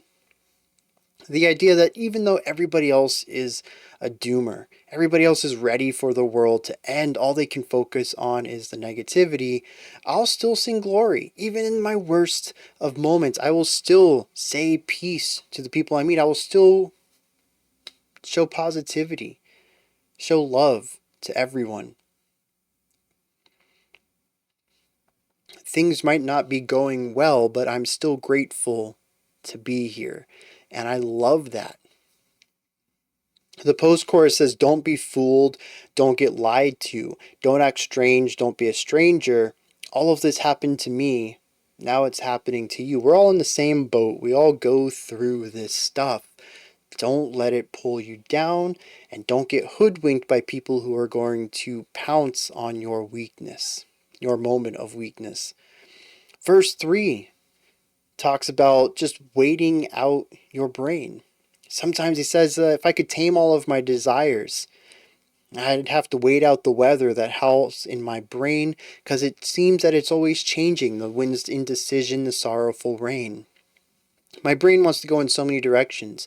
Sometimes it's best just to wait it out.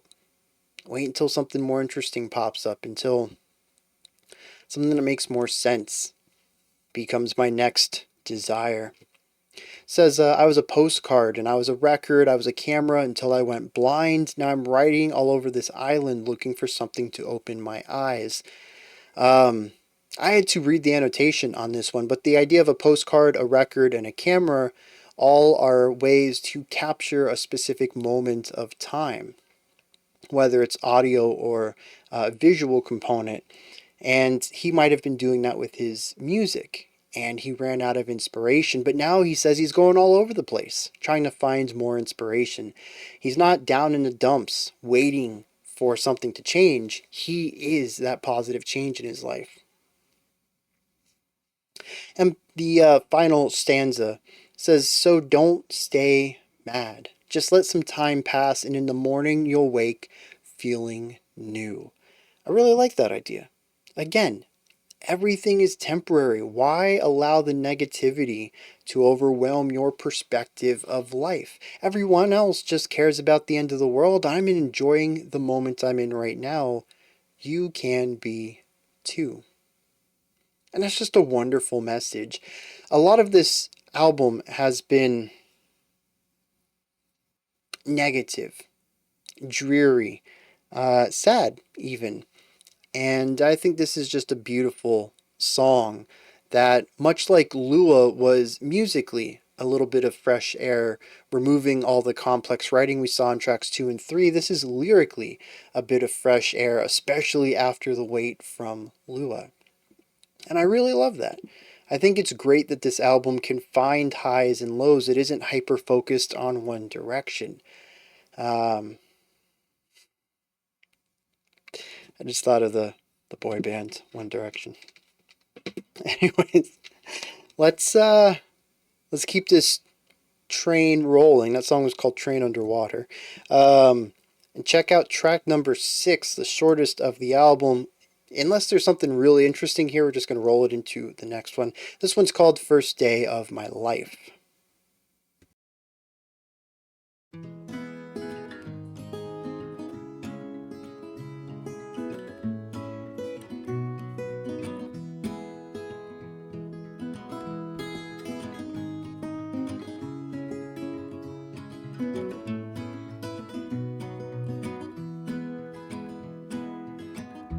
This is the first day of my life.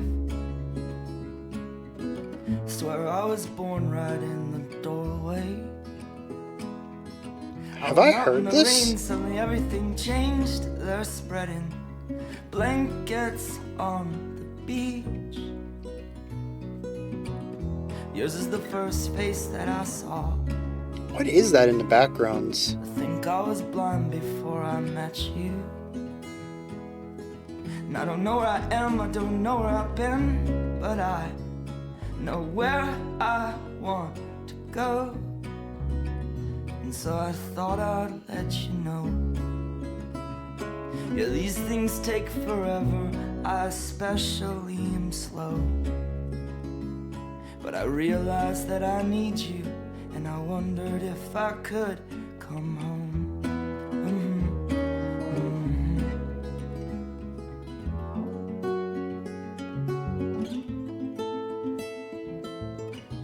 Remember the time you drove all night? Could someone let me know, like, it has the bite of a low brass, but it doesn't have the attack. It feels more like a bass, maybe an upright bass, bowed maybe. I don't know. I can't pick it out. This is the first day of my life. I do think I've heard this song before though. But I didn't die before I met you. But now I don't care, I could go anywhere with you. and I'd probably be happy. So if you wanna be with me, if these things there's no telling, we just Nah, I think it's just a really big bass guitar. A big bass guitar sound, maybe in production.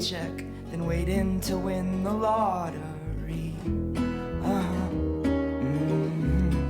Yeah, I like the pitch difference between the two instruments, the timbre difference, and how both of those are working alongside the bass to create the foundation to this.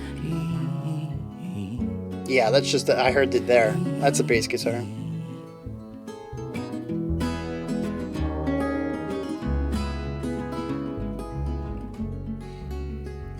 Interesting to surround Train Underwater with two very simple songs compositionally. Yeah, we're going to keep this one rolling. I don't have much to say on that one. I enjoyed it though.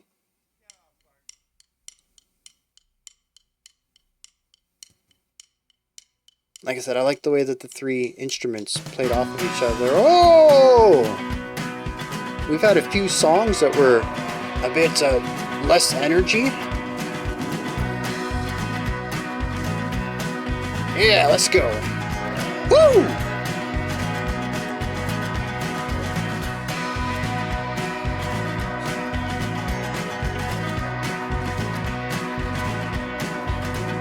Well, I'm changing all my strings. I'm gonna write another traveling song about all the billion highways and the cities at the break of dawn.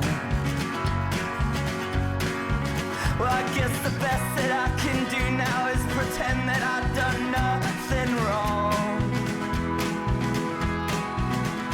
and to dream about a train that's gonna take me back where I belong. Well, now the ocean speaks and spits and I can. I don't know what that was, but it sounded like a train in the background, but I think it was an instrument. Very cool. And I'm screaming at my brother on his cell phone, he's far away. And I'm saying nothing in the past or future ever will feel like today, until we're parking in an alley, just hoping that. Do we have a washboard over there on the left? So I go back and forth forever. All my thoughts, they come in pairs. I will, I won't, I doubt I don't. I'm not surprised, but I never feel quite prepared.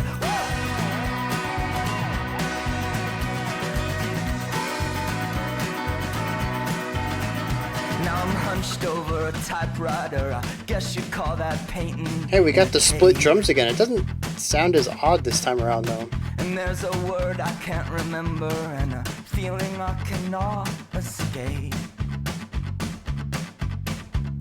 And now my ashtray's overflowing. I'm still staring at a clean white page. Oh, and morning's at my window and she is sending Yep, me to Jason and bed. Clark on drums for this one.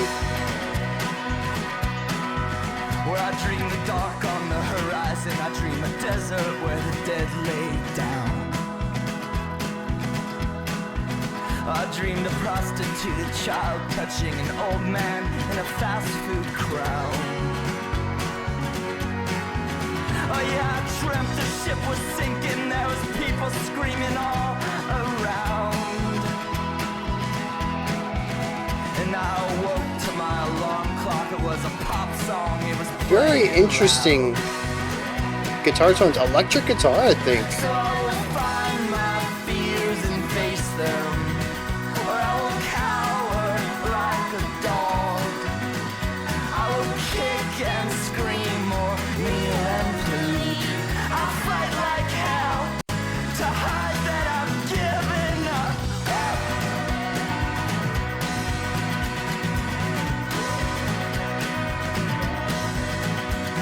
And that's what's making the train sounds. Okay.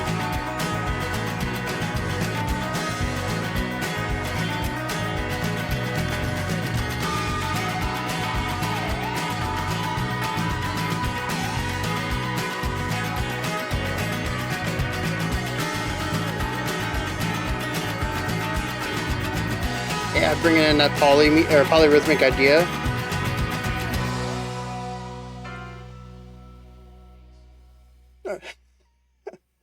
I thought we were going to get like a a little chord progression on just the keys before the full band comes in on that final note. That's not what we just got. One piano chord out of nowhere and then a whisper. I didn't catch what was said there. Interesting decision for the outro. We have a brand new sound here. What I believe is an electric guitar, primarily used for texture, and this is very important. None of the instruments so far have moved away from the functional ideas of melody and harmony. Rhythm too, but I feel like rhythm's been a secondary component to a lot of this. The chords are played rhythmically, but for the most part, I don't think the rhythm has been too important outside of the blues tracks. The folk tracks, I think, would have sounded just the same if they had just strummed once at the beginning of each chord progression, right? So, but every instrument, every guitar, has been primarily about, are you playing harmony? Are you giving us our chord progression? Or are you playing a melody? The same could actually be extrapolated to trumpet and piano and organ as well. None of them have really been about texture. And here we bring in the electric guitar, which, as far as I'm concerned, never played anything melodic, but always played something in the lead. The first thing I noticed it was after he mentioned about getting on a train to travel or something, and there was this train sound distant in the background. I couldn't quite pick out what it was, but we actually had a repetition of this at the end of the track in the middle of this electric guitar riff. And I was like, yep, that's it.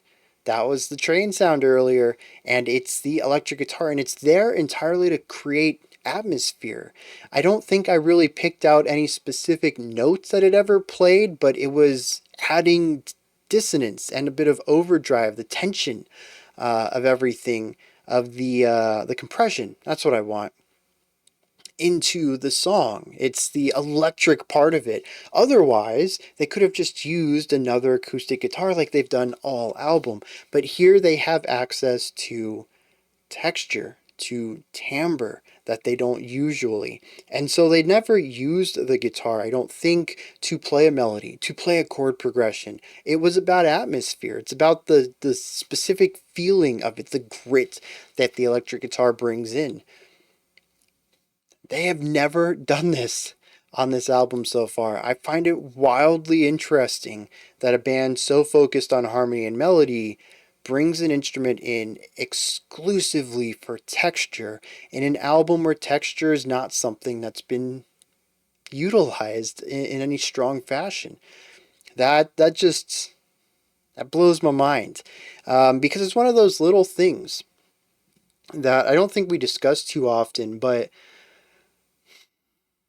when I listen to a band, especially an entire album, but also after I've listened to a fifth or a sixth or seventh song from a band and have begun to develop a fairly accurate profile of what kind of music they make, or as accurate as can be. You know, bands change sounds and stuff over albums and decades, but as I begin to develop an understanding of a band, I see how they tick, what kind of music they write in specifically what kind of way. And so this band, as I've started to create this profile for him in my mind, has been basic harmony, interesting melody, and that's about it. Well, and other things, folk, alt rock, emo, genre tags get put into my mind too. But how do they write music? They write a chord progression, they put some small variation on that on extra instruments, and then they put melody on top of it. And that's how they write. It's all acoustic too. So it's not a band that I think has any notion of texture that goes into their compositional decisions.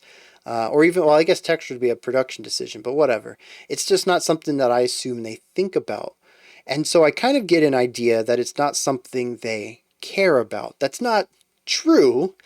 And they do and have picked specific types of guitars, bodies, and strings and all sorts of stuff to create the songs in here. There is an intentionality to the sound at play, but it's just not a core focus that I've assumed the band to take.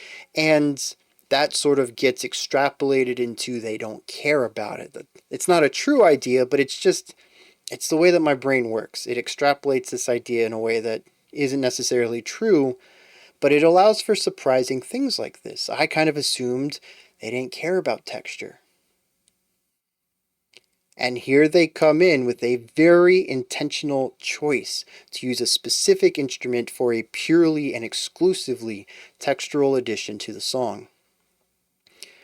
And it's those little surprises that I really love about a band, something that I assumed they didn't care about or that they haven't shown any interest in, and then saying, actually, not only do we care about this, but we know exactly what we're doing with this as well. It's like if you listen to a traditional death metal band, right?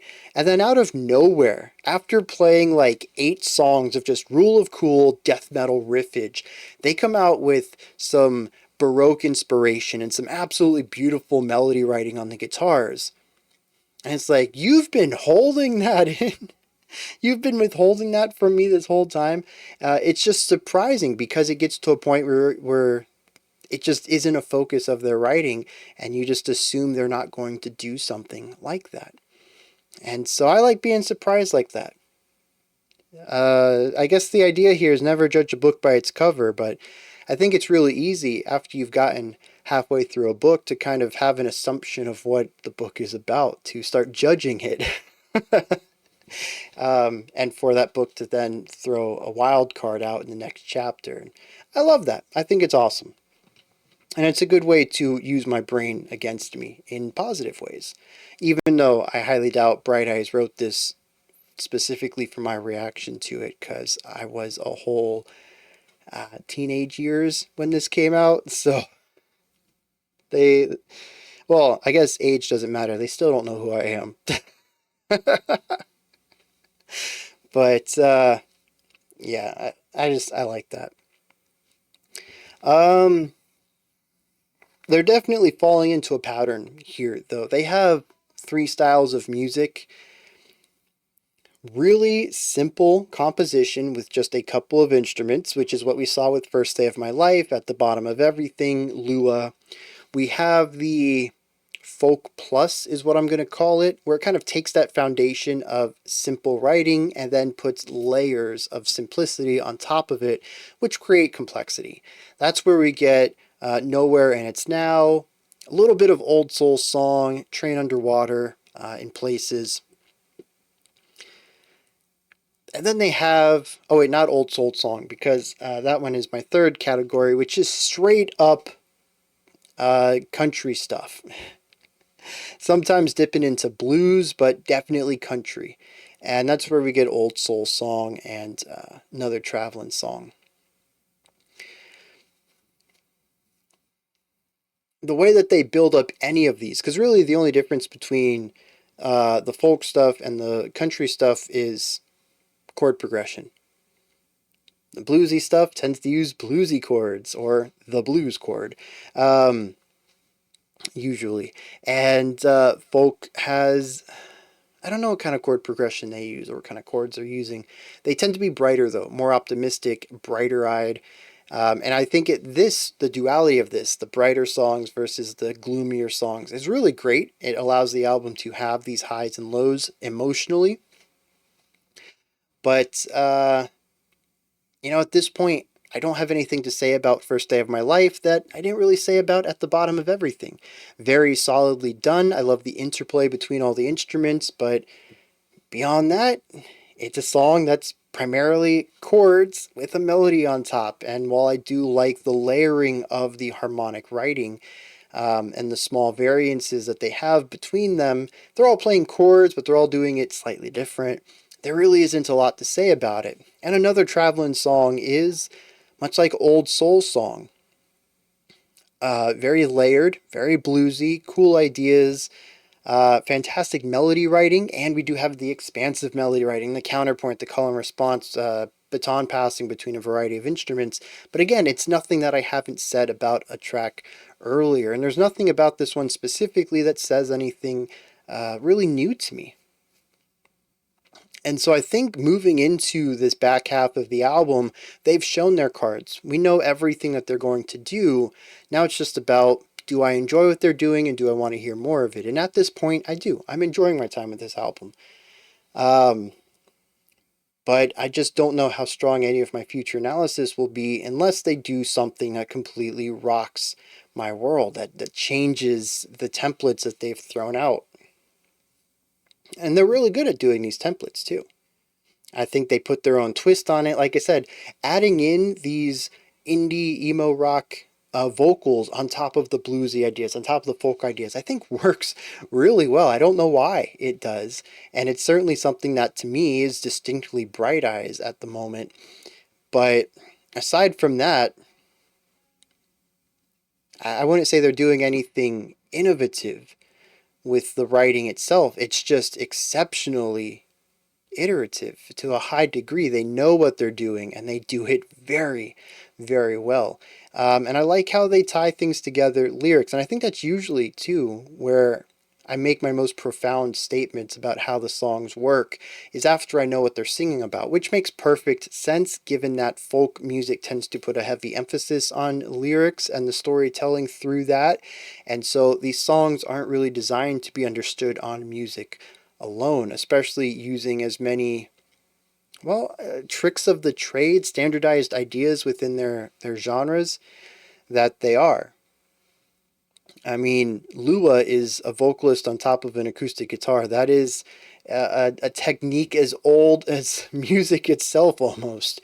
And so, again, they're not doing anything brand new. They just do what they're doing, what other people have done to such a high degree, and also pair it with evocative lyrics. And so, let me get into the lyrics of these two tracks and see how they relate to the music that they played during these songs. First Days of My Life is a song recounting the highs and low of a relationship. It says that the first day that they saw this person felt like the first day of their life. They went outside into the rain, but everything changed and they're spreading blankets on the beach. The idea that the sun had come out right after his low part. Apparently, you could even read this as the end of a previous relationship with the rain falling on him. Even the doorway could be seen as a pathway from one room to the next, one relationship to the next. It says, this is the first day of my life, swear I was born right in the doorway. I didn't even make it out of the last relationship and I already knew I wanted to be with you. I went out and it should have been raining. This should have been a bad day for me, but instead the sun's out. It says, yours is the first face I saw. I think I was blind before I met you. Now I don't know where I am and I don't know where I've been, but I know where I want to go. It's love at first sight. Just got out of a relationship. This is not a great start to a song. The chorus says, so I thought I'd let you know these things take forever. I especially am slow, but I realize that I need you and I wonder if I could come home. I read this as that there's an issue. Between verse 1 and the chorus, our narrator made a mistake. He says, he basically said, I know I'm difficult to be in a relationship with, but I need you. Can I come back to you? Can you take me back? I'm going to touch on this later. I have thoughts brewing up about this that isn't really in particularly about the song, but is kind of about the song. Yeah. Verse 2 seems to remind this other person of the good days. Remember when you drove all night just to meet me and you told me that this was the first day of your life and that you're glad you didn't die before you met me and that you'd be happy to go anywhere with me. So, if you want to be with me, some things take time, man. You just have to wait and see. It says, besides, maybe this time it's different. I mean, I think you like me.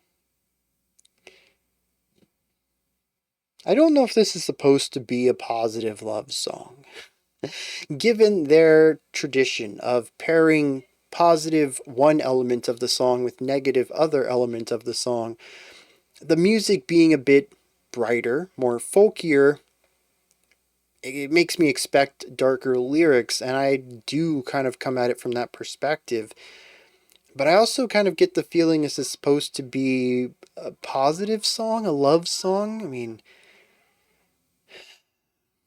but see, here's the thing. All right, we're going to go on a little tangent right here. This isn't really about this song, but it's about this song, but it's also about every song that does this. I am tired of romantic songs saying, I know I'm difficult, but I need you.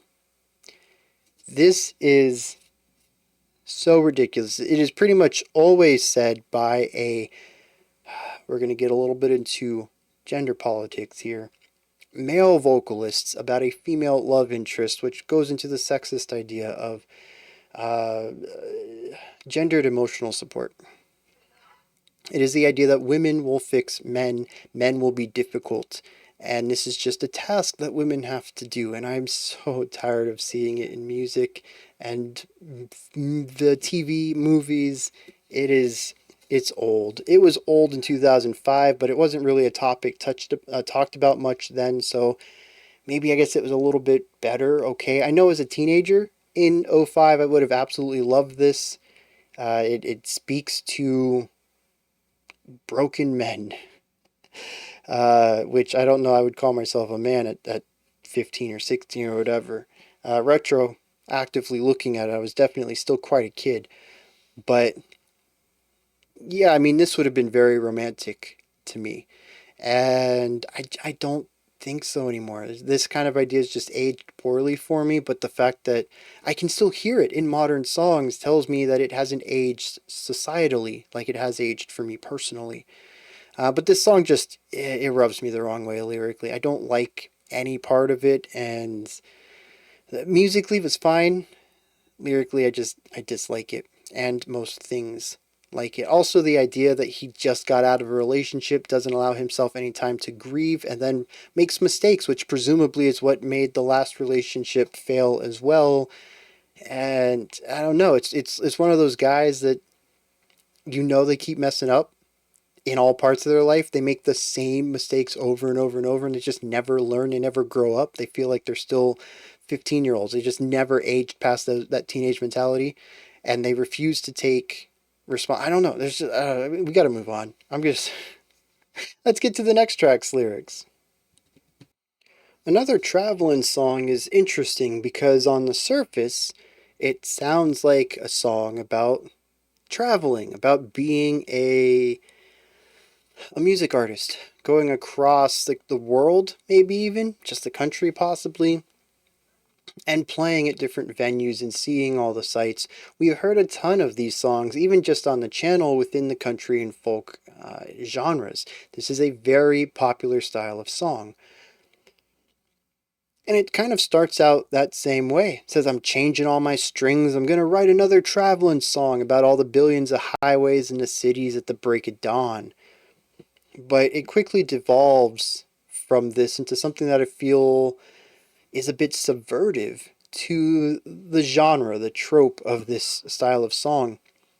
It actually talks about the negativity of this. A lot of the songs are about, hey, we're living our best life. We're getting to see all the sights. We're getting to interact with fans. We get to play our art for all these people. It's a blast. This song is about how it's not.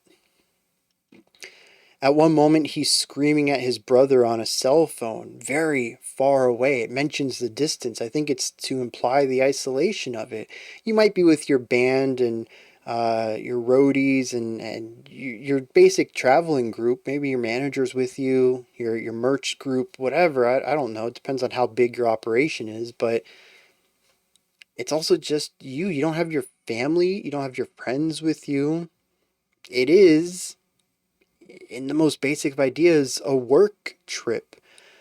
And the longer the tour, you could have month-long work trip of being away from home, being away from the people that matter.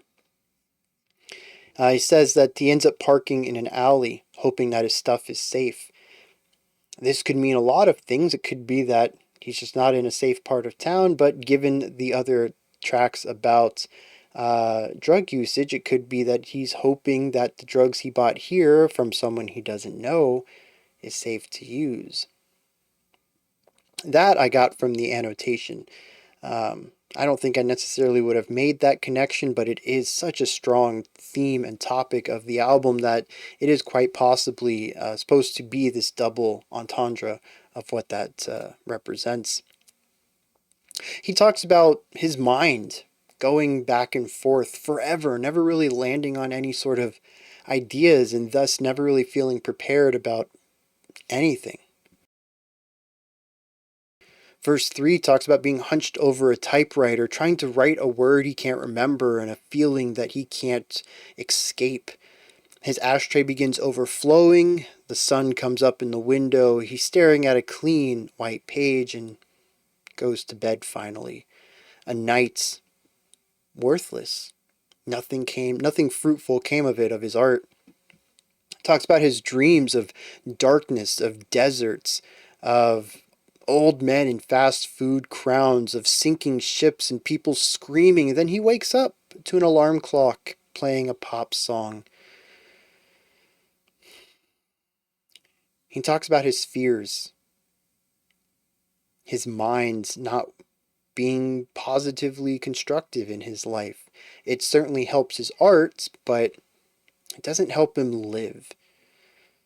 But as the final line says, I'll fight like hell to hide that I've given up. The idea that he will use his depression to fuel his art, but he will never show people that it has overcome him, and that he kind of wishes he just live a normal life without his mind doing what his mind does, possibly even if that meant giving up his craft. It is the troubled artist idea, but it utilizes that as a subversion on the Travelin song. This is a person who is not happy with who they are, forced to be alone for multiple months on a trip in order to play their music in front of groups. And while they're playing, they also have to find time to write new music, and they can't.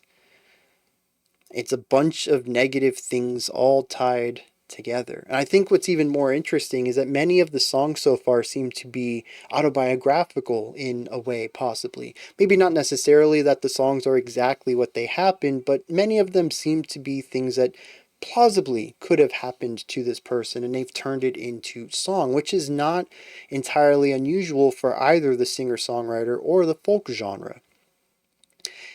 And yet, if you're on the road, barely having time to do anything other than sleep, write new material, play a show, get back in the car, sleep, write new material, put on a show, you don't have an opportunity to find inspiration in the places you normally do.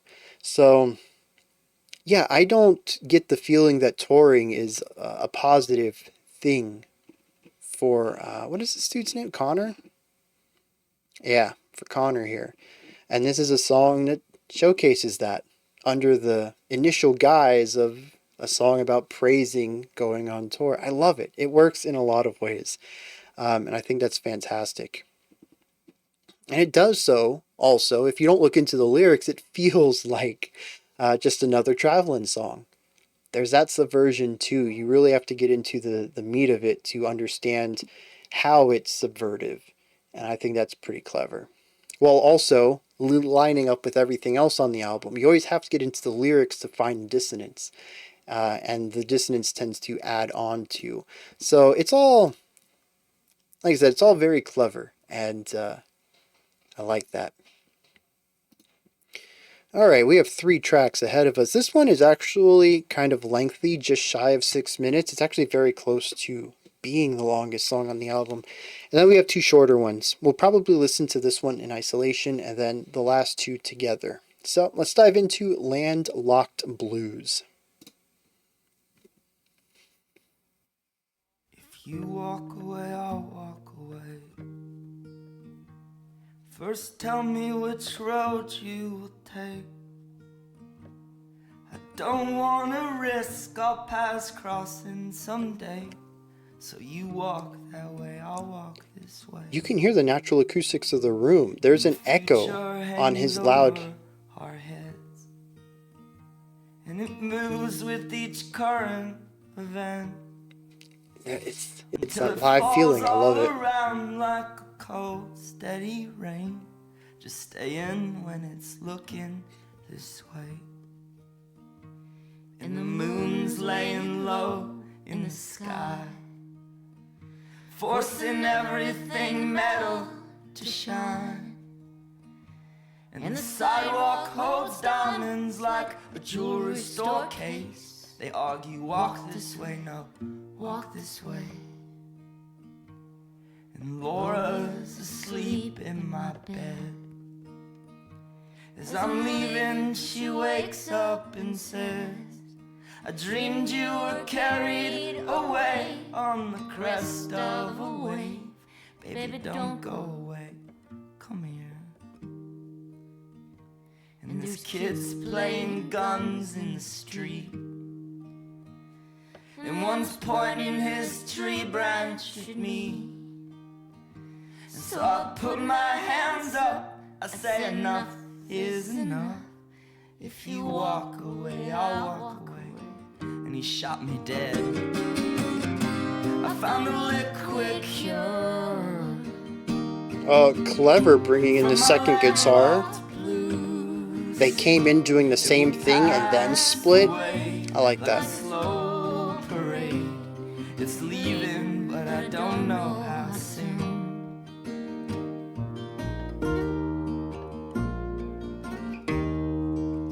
Which allowed the right one to do their melody here. The bass can't. Yeah, just a very nice expansion of sounds.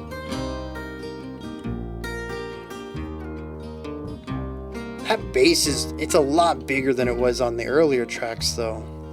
There a new bassist here? The world's got me dizzy again. You think after No, it's still Tim. years I'd be used to the spin. And it only feels worse when I stay in one place. So I'm always pacing around or walking away. Oh, the idea of staying in one place, not being able to, the ink from my pen. goes back to a couple tracks ago when he says that the only constant is that he'll split. But it all boils down to one quotable phrase: if you love something, give it away. A good woman will pick you apart. A box full of suggestions for your possible heart. But you may be offended and you may be afraid. But don't walk away, don't walk away. We made love on the living room floor, with the noise in the background from a televised war. And in that deafening pleasure, I thought I heard someone say, if we walk away, they'll walk away.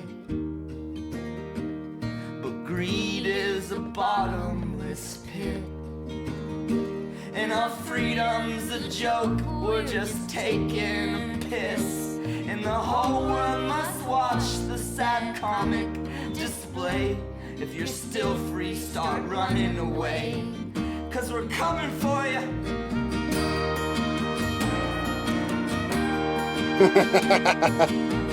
So we got taps back there.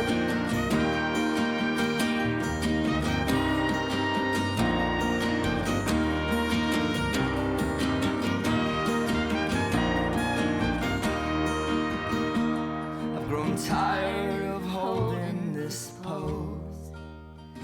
I feel more like a stranger each time I come home. So I'm making a deal with the devils of fame, saying let me walk away, please. You'll be free, child, once you have died.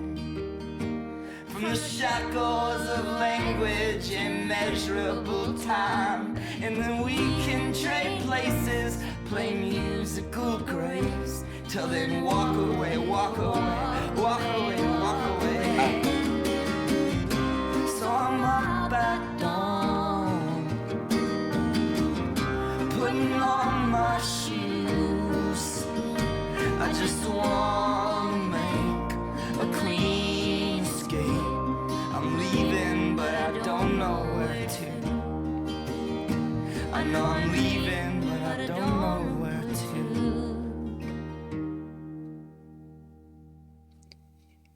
Okay. That might knock Lua off the top of my list for favorite song here. It captures a lot of the emotional sincerity that I've found with Lua, while also presenting some more complex ideas like we had seen in other tracks. And I think it's a perfect merger of the two of them. It is primarily the smaller, more emotional song, but they do utilize the growth and layering in very clever ways. It starts out two vocalists and the guitar. Eventually, a second guitar comes in, playing the exact same thing the first one does, and aside from a little bit of double imaging going on, I honestly couldn't tell if it was just playing louder or if the second instrument came in, but eventually they did split, and then they began playing different things. We had a little bit of harmonization on the chord progression, some slightly different rhythmic ideas, and then of course the right guitar ended up playing melody after the vocals were done singing, and then the bass came in and rounded out the trio of the instrumentation. I thought this was all super clever. But even slowly raising the intensity towards the 3-minute mark of the song, making the instruments louder, bringing up the vocal lines, and then beginning to split the vocal lines. They were still singing the same thing, but out of phase with each other. This led into the large bridge, where we had the trumpet come in and play a very fast version of taps with a bit of change to the end. The thing about taps is that it's all open valves. You actually don't need to move any of the valves when you play taps, and that's because it was originally designed for bugle, which doesn't have valves. So it's all embouchure. It's all C's, G's. Then once we get to C, we can do E and G, and I think if you have the right embouchure, you can actually hit the A above the staff without doing valves 1 and 2, and then C, but mostly C, E's, G's, and C's. But we went into a lot of different notes there that you can't do with open valve, and so we got something interesting out of the end of it where he sort of soloed on top of the general chord progression of taps, which was bonkers. It was also sped up about, I guess like 1.8 or 2 times the speed that taps is usually played at. It is a song of remembrance. If I remember correctly, you play it for fallen soldiers in the U.S., maybe other militaries as well, but at least definitely here in the States. So it's interesting to put it there, especially sped up and then soloed with. I'll have to look at the lyrics. I'm curious how all of that comes up. It caught me off guard. I heard the first 3 notes and I was like, taps? I think I even vocalized that really early on. It's a sound that I pick up on really quickly. And I was like, wait a second, this is really fast.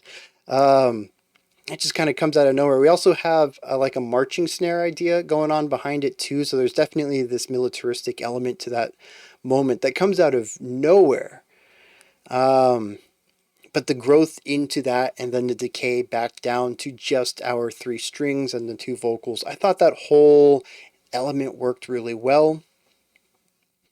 And but see, here's the other thing that put a smile on my face a few times. I don't know all of the lyrics, but there is a recurring phrase through here that if one group or person walks away, the other will as well. That conflict is only there because of the other. Or I should suppose, depending on your perspective, conflict is only there because one of the people wants conflict, or alternatively, because neither group can trust the other to walk away as well. Forced conflict in that way. It's the prisoner's dilemma, where the only way that you can win is by cooperating, and neither one can trust the other enough to cooperate, so they'll lose every time.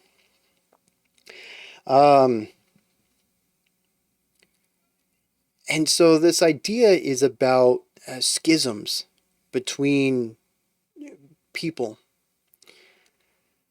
And I love how the vocals consistently showcase this. Because I think the general idea here is that most everybody wants the same thing. They just can't trust the other person in order for them both to achieve that same thing.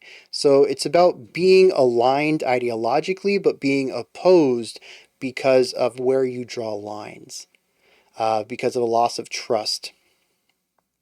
And so we have two vocalists here, which are always singing the same thing, but find different ways to sing it, allowing them to get into and out of sync with each other.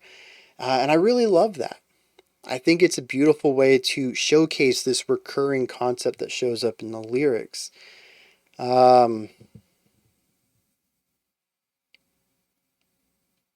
Is there anything else? I mean, as usual, I love the way that the three string instruments play off of each other. We had a little bit of moving bass in here, but it was also primarily pedal tones, which is, I mean, it's what they do, right? The bass comes in with pedal tones, it gives us the root note, and then we have an instrument doing just chordal stuff, which includes the root note, and then we have another instrument that is a variation on the chords. Maybe they'll do something a little rhythmically different, maybe they'll have a different set of notes that they build the chord off of, maybe they won't have the roots, they'll put the root an octave higher or something like that. And then that instrument will also play some melody, which we had some of that in here too, where the vocalist stopped and then the right guitar took over melody for a little bit. Yeah, just I like the way that they build all of these foundations. I think that works really well. So yeah, let's dive into some lyrics here. I'm curious about this. Also, I'm curious about my hypothesis about the opposed but aligned people in here, and how that works with the distance between the vocalists. Because I'm basing that off of one line that I heard recurring through here, so I could be very off. Let's hit some lyrics. So I interpret landlocked blues as being sad about being stuck somewhere. Landlocked, I believe, refers to sailors, most likely, who can't leave the land to get on their boat and head out. I could be wrong on that. Someone let me know, please. Probably should have looked that up before I started recording this. I'm usually pretty good about making sure what I'm saying is accurate, but sometimes it's just like a gut. I know what that means, and I'm like, wait, do I though? I always think of that too late though. The old brain catching up to the mouth. But we have somebody who definitely is ready to move on and can't. And this is told through many, many different little vignettes. It starts off with a relationship. If you walk away, I'll walk away. Tell me which road you'll take so we don't cross paths. I'll walk that way, you walk that way. That this person is ready to depart from anywhere. They have to keep moving, which is a concept that we've explored in at least 2 songs now, lyrically. It says that even when he's walking down the streets, the moon's laying low in the sky, that little bits of metal seems to shine. Even in the sidewalk, it looks like there's diamonds, like a jewelry store case. Some argue to walk this way, some that way. He's just always being pulled in multiple directions, which leans back to the last track we listened to. Oh, good job, genius. Another Travelin song, was it, where he said that his brain's always in 2 parts. And I think this is just supposed to lend itself back to that. There's a lot of concepts in here that I think might not necessarily be legit events that happened in his life, but this album is certainly a view into his mind. And I think that's really interesting. I don't know that I believe everything in the album, but I certainly believe the ideas of who this person is. And, it could just as well be a character that Connor's developed as well. But regardless, I think I have a pretty good idea of who they are, or at least who they are presented to me as. Talks about somebody named Laura asleep in his bed, and as she wakes up, she says, I dreamed you were carried away, but don't go, come here. The very next verse says he was outside. Kids were playing in the streets. They were playing guns in the streets, and one pointed his tree branch at me. I read this, since they're delivered back to back, that he left anyways. Laura said come back to bed, and he left outside and is now interacting with the kids outside. But I think this line, he's not a person who sits still. He's not a person who stays anywhere. And this person knew that subconsciously enough that they dreamt about it.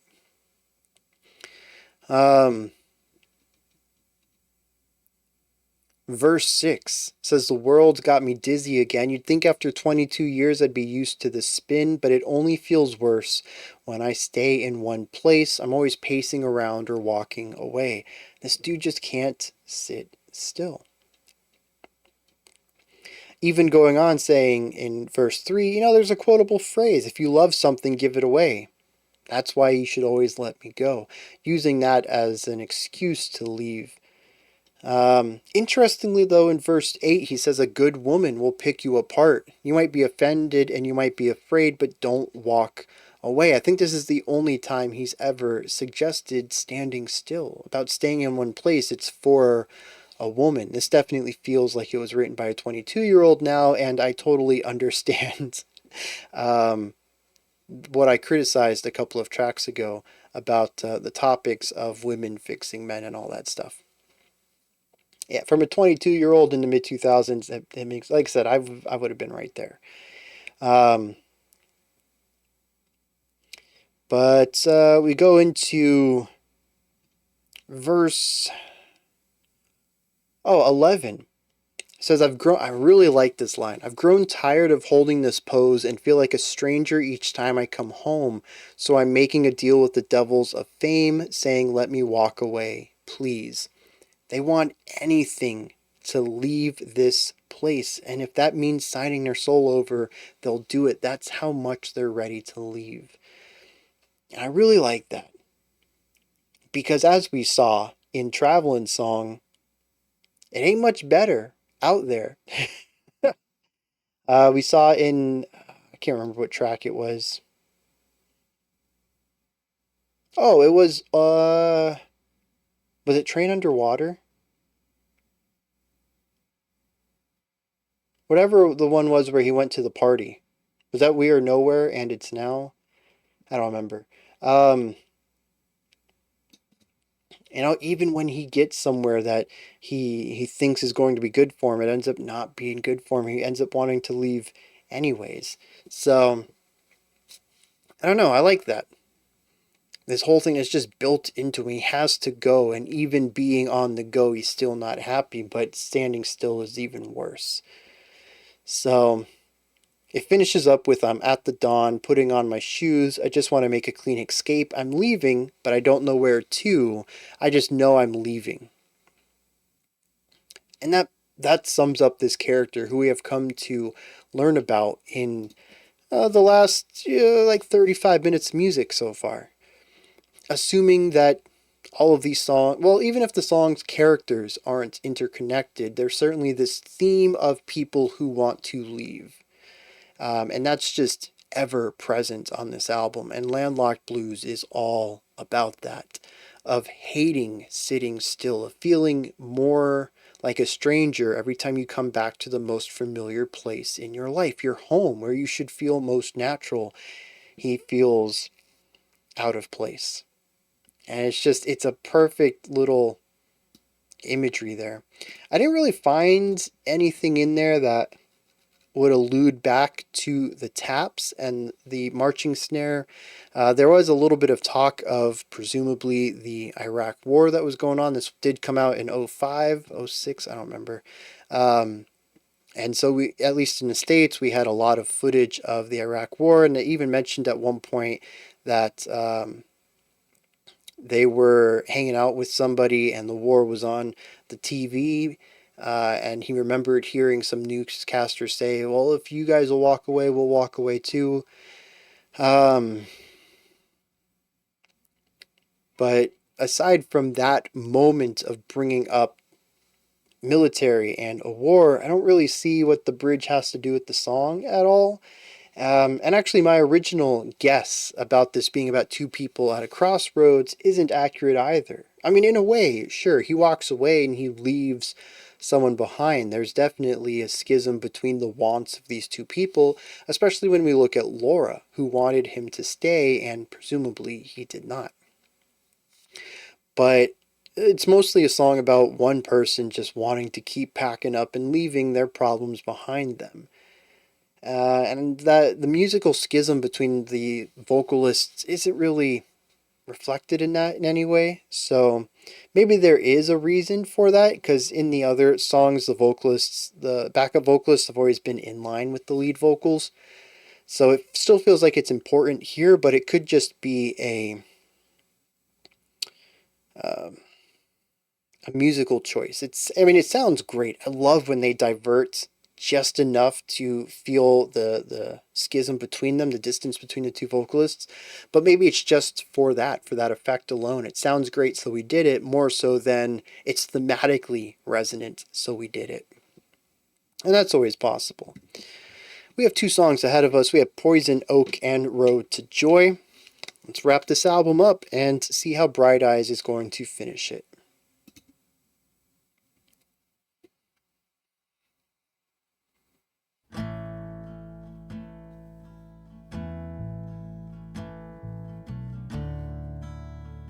We have the bass leading the chord. Yep, boom, boom, boom. We have those leading notes into the chord change. I think this is the slowest tempo, too. Definitely competes with Lua. Poison oak, some boyhood, bravery. When a telephone was a tin can on a string, and I fell asleep with you still talking to me. See what I mean about his shorter phrasing? You said never really holds notes out. die. Even if it means putting a bunch of space in the middle of a word. When he said ring, ging. In Polaroids, you were dressed in women's clothes. Were you made ashamed? Why'd you lock them in a drawer? Well, I don't think that I ever The loved bend creating a bit of longing. Then when you turned away, when you slammed the door, when you stole the car and drove towards Mexico, and you wrote bad checks just to fill your arm. I was young enough, I still believed in war.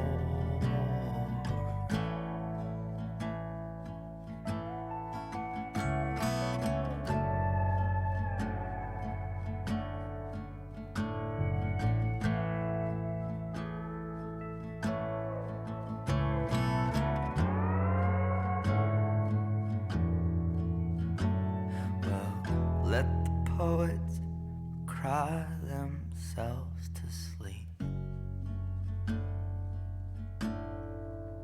and all their tearful words would turn back into steam. Heavy emphasis on tearful turn. Me, I'm a single cell on a serpent's And explosive tongue. bounce to a new level. We really haven't heard much of that on this album. Everything's been more of a linear growth.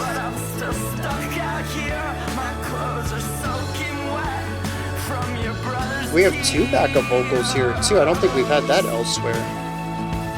It's a very big section. Might be the biggest on the album too. Not in layers, but in feel, in vibe. And I never thought this life was possible. Very big contrast between the highs and lows. Yellow bird that I've been waiting for. Yellow bird bringing up canaries again? The end of paralysis. I was a statuette. Now I'm drunk as hell on a piano bench. And when I press the keys, it all gets reversed. The sound of loneliness makes me happier.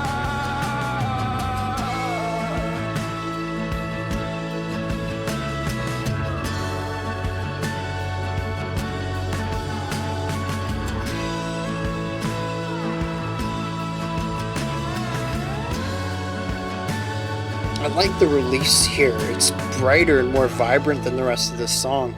Almost as if to imply that he got out of the darkness and found brightness. I'll have to touch on that later with the lyrics.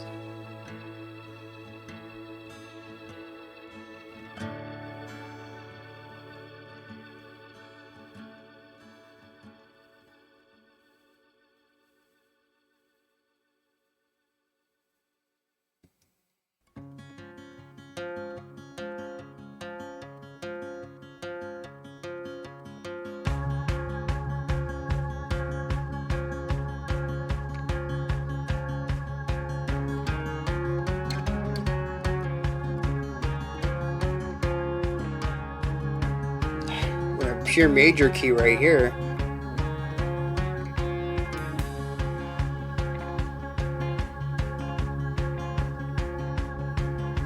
The sun came up with no conclusions. Flowers sleeping in their beds. The city cemeteries humming. I'm wide awake, it's morning. I have my Interesting girls, thing I about the have my breathing. woman. They keep away my loneliness. My parents, they have their religion, but sleep in separate houses. I read the body count out of the paper, and now it's written all over my face. Bass kick and snare. No one ever plans to sleep out. Those tight rolls, very militaristic. Sometimes that's just the most comfortable place. So I'm drinking, breathing, writing, singing. Every day I'm on the clock. My mind races. Oh, an electric guitar here. But can't keep up with Being the harmony to the vocals, this is a technique we also haven't seen at all on this album. I don't sound too ungrateful. What history gave modern men a telephone to talk to strangers. The organ just droning over here. Camera lens.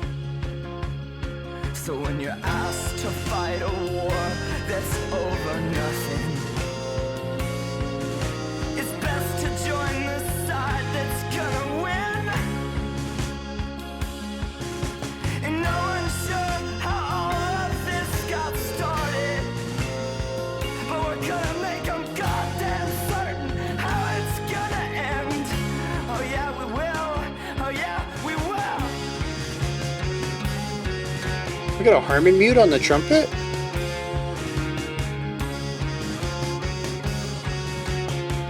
I think so. I think it's only the second or third time we've heard a song on the channel with harmon mute. It's a very cool sound on the trumpet.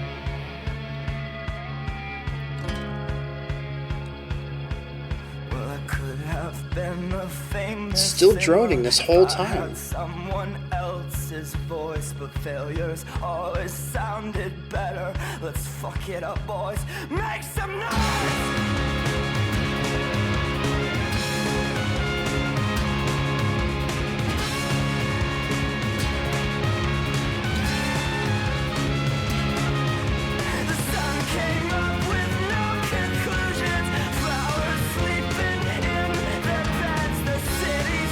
How very Cardiacs.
So track 9,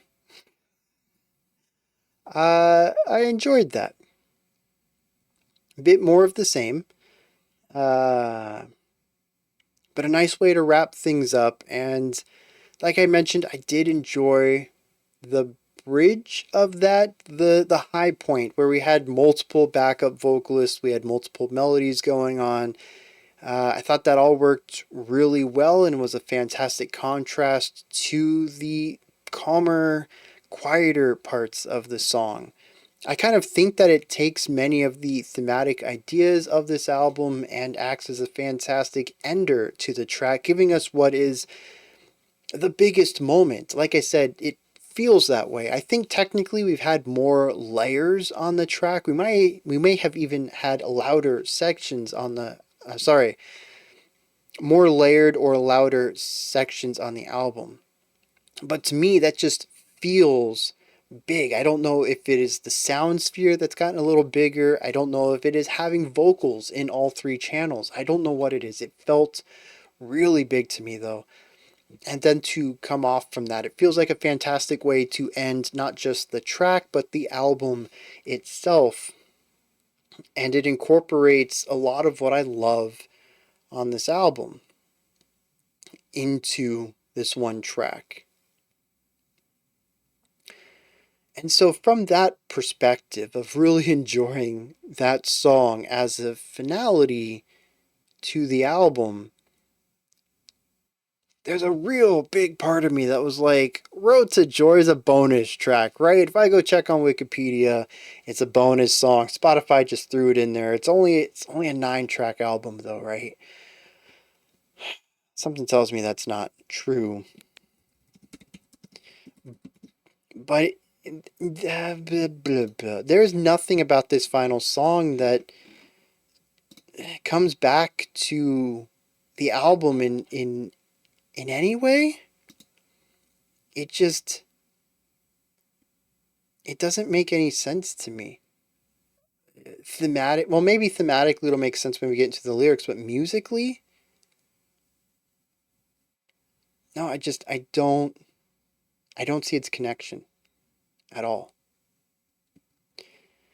It's I don't know, it's punky in a lot of ways. And this is definitely a folk style country blues thing album. And I was introduced to this through the Genius Annotation that Connor has been a big part of the indie rock, which is present here, and emo scenes. And aside from his vocals, which certainly feel a bit emo, nothing in here would even give me a little bit of information that his past projects would have been emo inspired or straight up emo. Except for this track. This is the one that brings some noisy, punky ideas in. We get some louder, borderline screaming vocals in here. Definitely some yell shouting stuff towards the end. And there's a few lines in here that, honestly, I kind of feel like I could hear Gerard Way doing, especially in the 2000s. He's developed his vocal technique into something a bit stronger these days. If you've listened to their single that came out a couple of years ago, I think his vocals are very different from My Chemical Romance's first album. But yeah, back then he had very raw vocals that I think would have lined up really well with Connor's. Um, and this last song really solidifies that. Then you bring in the noise and the drone, and there's no folk element in here at all. There's no bluesy country stuff. It's kind of not even indie rock in a lot of ways. Um, so it stands out so far to me, and it's not a bad song. I actually kind of enjoy it. There's a lot of sections in it that I like, and I think it works a lot better for me from a casual perspective than a critical one, but it just doesn't seem to fit the rest of the album. I'm really curious about its inclusion, because I am looking here on Wikipedia now, and it's the final track of the album. This is one of those cases where you could show somebody this song and then they'd be like, oh, I dig that. Let me go check the album out and find nothing else like it. It's such a rarity to see this in an album. Usually a band might deviate a little bit, but you'll find other stuff that works similarly to most songs on an album. And this is like, we did 9 songs one style, and then we wrote a punk track. And I mean, this isn't everything. We have no chordal stuff in here. We don't have a bunch of acoustic guitars and a bass giving us a chord progression underneath a melody. We actually usually have 2 melodies, an electric guitar and the lead vocals playing the same exact thing, which that's something. It reminded bum bum bum bum bum bum bum bum bum bum bum bum bum bum bum. That's Beethoven, right? Something along those lines. I don't think it is an exact one-to-one performance of that iconic melody, but yeah, that's like 70% a Beethoven. I can't remember what symphony that comes from, but anyways, yeah, what is that doing in here? What does that mean? Why was Beethoven used in here? Oh, it's called Road to Joy, and that's Ode to Joy. Okay, I think I get that now. Geez, that took me longer than it should have. I feel a little bit embarrassed about that. Um, geez, what's next? Oh, yeah. We have 2 melody lines, no chordal stuff underneath. The drums are not functional in the way that they're a metronome. In fact, we do have the metronome, quarter note, 4 on the floor, bass kicks, but then we have this rolling snare idea above that. Very marching like. Off on the left for I think the entirety of the song is the organs droning on a single chord. Drone. What? And that's the whole first 60% of this track. And then out of nowhere, we have noisy, cacophonous, play whatever you want. The trumpet starts soloing above that. We get a little bit of a guitar solo. He starts scream yelling, and then the song ends. And y'all remember Train Underwater? And I was like, hey, it's kind of cool. They brought an electric guitar in here for the texture to create this specific sound of a train. And I like being surprised. This was surprising.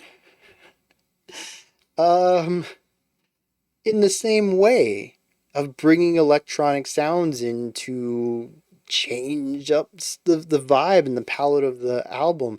Except the thing here is that I'm definitely surprised. I'm caught off guard, but I find it to be just a little bit less clever because it doesn't incorporate any element of the album into it. Whereas Train Underwater was very clearly a bluesy country kind of sound that we had heard before on Old Soul Song, but this time with an electric guitar that did these cool train sounds. And this is just like, this is just the new stuff. And it is cool and impressive that the same group, actually, maybe it's not the same group. Let me check personnel on this real quick. So we got Connor and Mark and Clark. Sorry, Matt and Clark. We have Alex on guitar, which I don't think I remember seeing his name, but it's possible he showed up on Train Underwater, was the electric guitarist there. Nate on trumpet, Nick on organ. Yeah, it's the same group here, though. Okay, yep. Interpolation. This is pretty cool. I didn't know Genius had this. It says Road to Joy Interpolations. One of the interpolations is Ode to Joy by Beethoven. So yeah. Okay. I gotta get that now.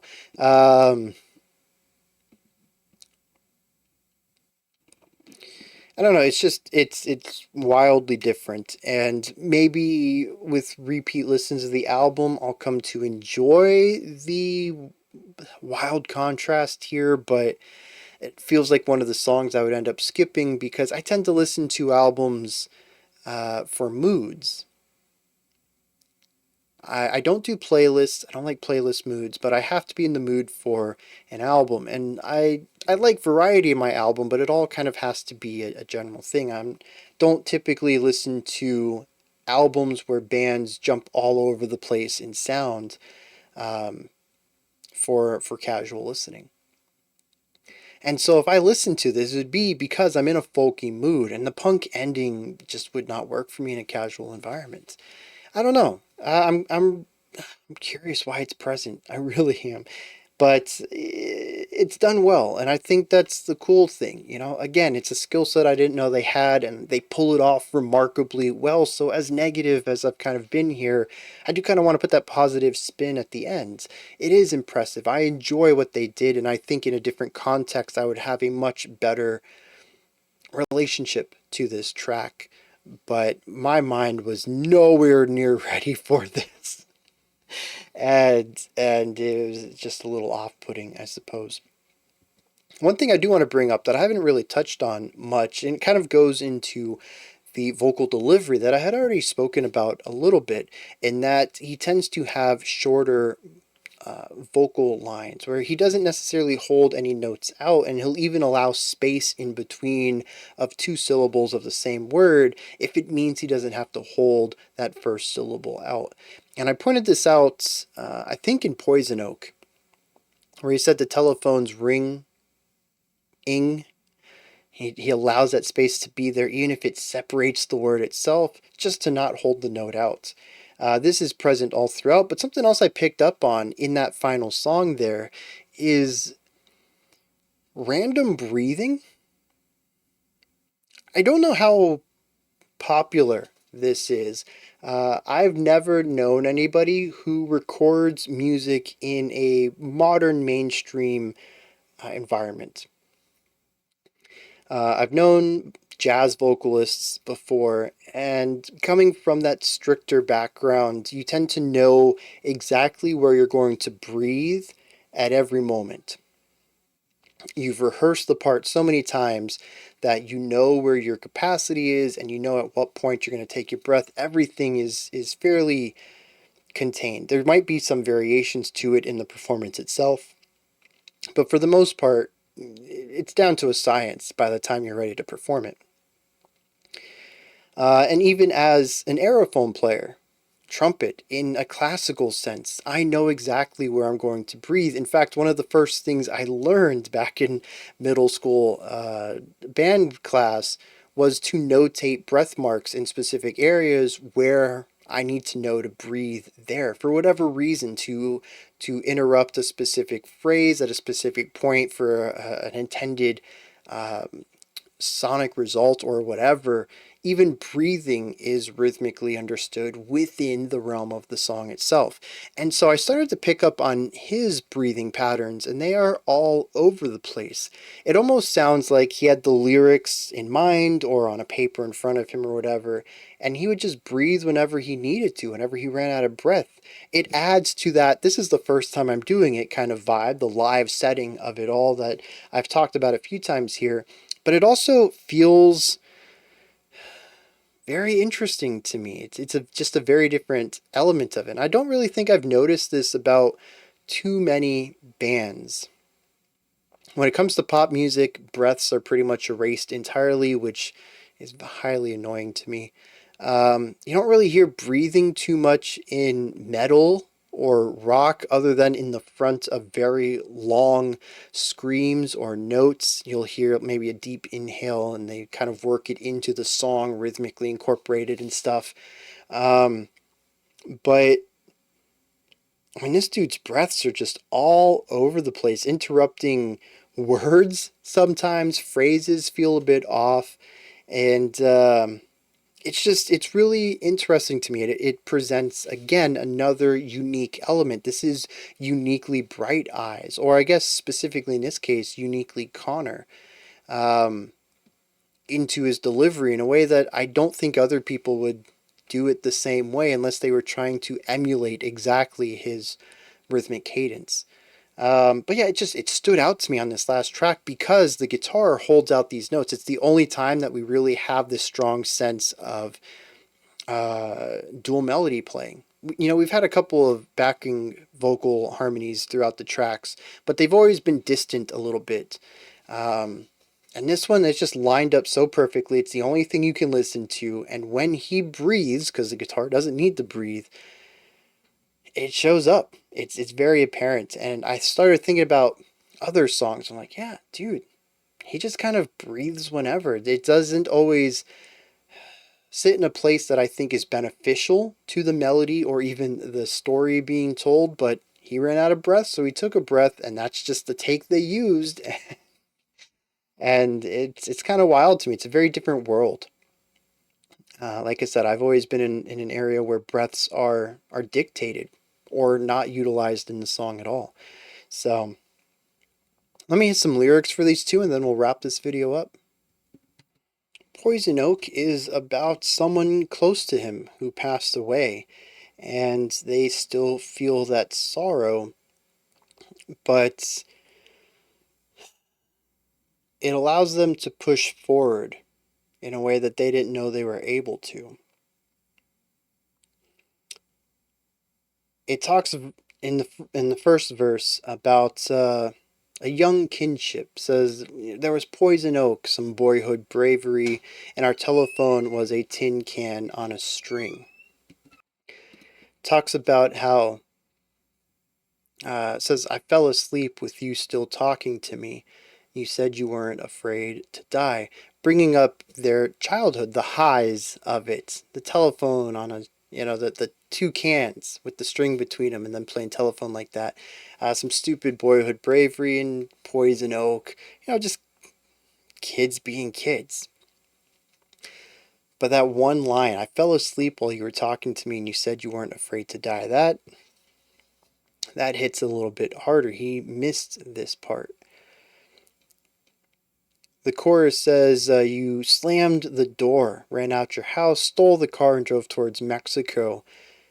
Says you wrote bad checks just to fill your arm. Could talk about substance abuse, which has been a theme on this album so far.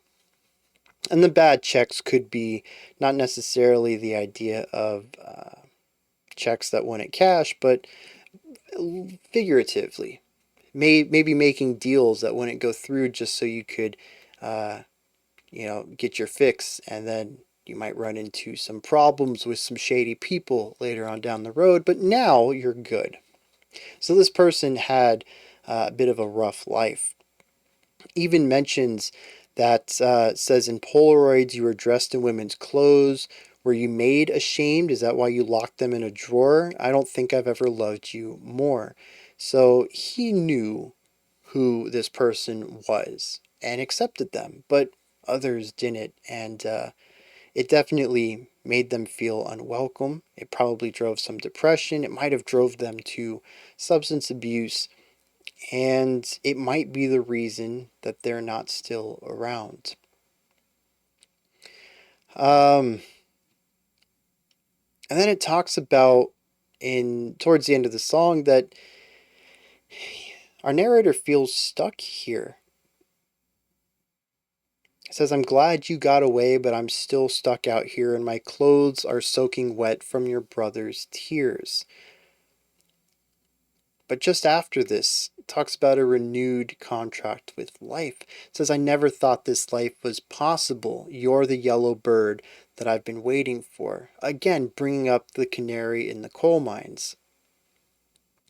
It's quite possible that this person's death was such an impact on him and those around him. Like he said, your brother's tears made my clothes wet. Soaking wet. It might not even just be one incident of having a shoulder to cry on, but multiple. And it was what he needed to realize that he needed to live life. So he says, the very end of the song, the end of paralysis. I was a statuette, but now I'm drunk as hell on a piano bench. And when I press the keys, it all gets reversed. The sound of loneliness makes me happier. So he writes these songs of depression and loneliness and not having a great life and being dependent on substance abuse to get by and to drown out the feelings. And he's still drunk here playing this piano, but getting this darkness out of him, turning it into art, it makes him happier.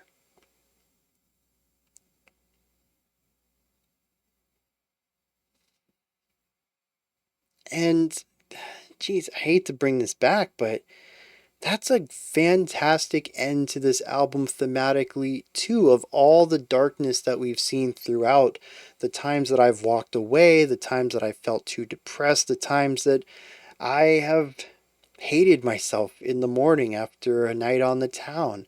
All the darkness in this album is what makes this person happier. It's what makes life worth living. It's what keeps them alive. It puts a positive spin here and it pulls this entire album together. I love that. I'll be really surprised if I come out of Road to Joy's lyrics thinking, oh, actually that was a better way to end it. Because I still right here, at this point in time, think Poison Oak is musically and lyrically the end of the album. There is just no better way this could have ended. So let's go into Road to Joy and see what's going on there. Okay, so it's not as bad as it could have been. I do kind of like this as a closer because it kind of bounces off of the finality of Poison Oak, where that basically says this entire album has been leading to this point of me telling you that my music is what's kept me alive. This is sort of like an epilogue. I think I would view it more as a bonus track, but it is also kind of tied to everything else. It's not necessarily the final chapter of the book, but it is paired closely enough to it that it doesn't deserve to be in its own section either. Albums don't have epilogues, but I think this is a good reason, an argument of why they should. It is a song that is fourth wall breaking. It acknowledges that an album is written by somebody and it expresses that. It says, I have, no, where is it? Oh yeah, verse 4. It says, I hope I don't sound too ungrateful. I really like that line. The song is about all the negativity in the world, a couple of positive things sprinkled throughout, but he comes out saying, you know, I know this album's kind of dreary, but I don't want to appear ungrateful. He says, I know what history has given us. He says, so I'm drinking, breathing, writing, singing every day. I'm on the clock and my mind races with all my longings, but I can't keep up with what I've got. The idea that he has so much on his plate, so many projects at hand, he's pretty well off. He's in a good place in life, even though things aren't fantastic. Verse 2 even says, I have my drugs and I have my woman, and they keep away my loneliness. This album is very much about someone who's lonely, and he's found some pretty good band-aids to avoid that. It's still a part of who he is, but he's in a better place than the album suggests. But it's from... Oh, actually, verse 2 kind of works well too. He says, I could have been a famous singer if I had someone else's voice, but failure always sounded better. So let's mess it up, boys. Let's make some noise. And that's where the noisy bit comes in and the punkier side happens. And I think this works well too. Indie rock is very much filled with a lot of voices and sounds that utilize the rock foundation in ways that just don't work from a mainstream angle. They tend to resonate very well with audiences, but usually a niche audience. It's a stronger resonance than something that's more palatable and marketable, but you're just going to have a smaller outreach. But who you connect with, you are going to connect with stronger. And I really like how this verse recognizes this all. So he says, let's make some noise, and we get a very noisy bridge to the song. But that's only half of this. The other half of the song takes jabs at the societal sphere at the time. It takes jabs at the war that was going on, at the presidential elements that we had with George W. Bush. It takes jabs at religion. And it's just basically who he is at this moment. I really feel like more than any other track on this song, this is Connor. The other ones are shards of Connor, maybe a piece of him that he extrapolated into a whole character, but shards nonetheless, and this is 100% Connor. And it also makes it feel a bit more disconnected. I do like the element here of him. This is who I really am. These songs, they come from me. They are parts of me. But that's not all who I am, and I don't want to come off as ungrateful. I am in a really good place now. But the rest of the song just doesn't seem to fit with this album in particular, though based off of the annotations, it does seem to fit within Connor's wider works. And so I don't know. It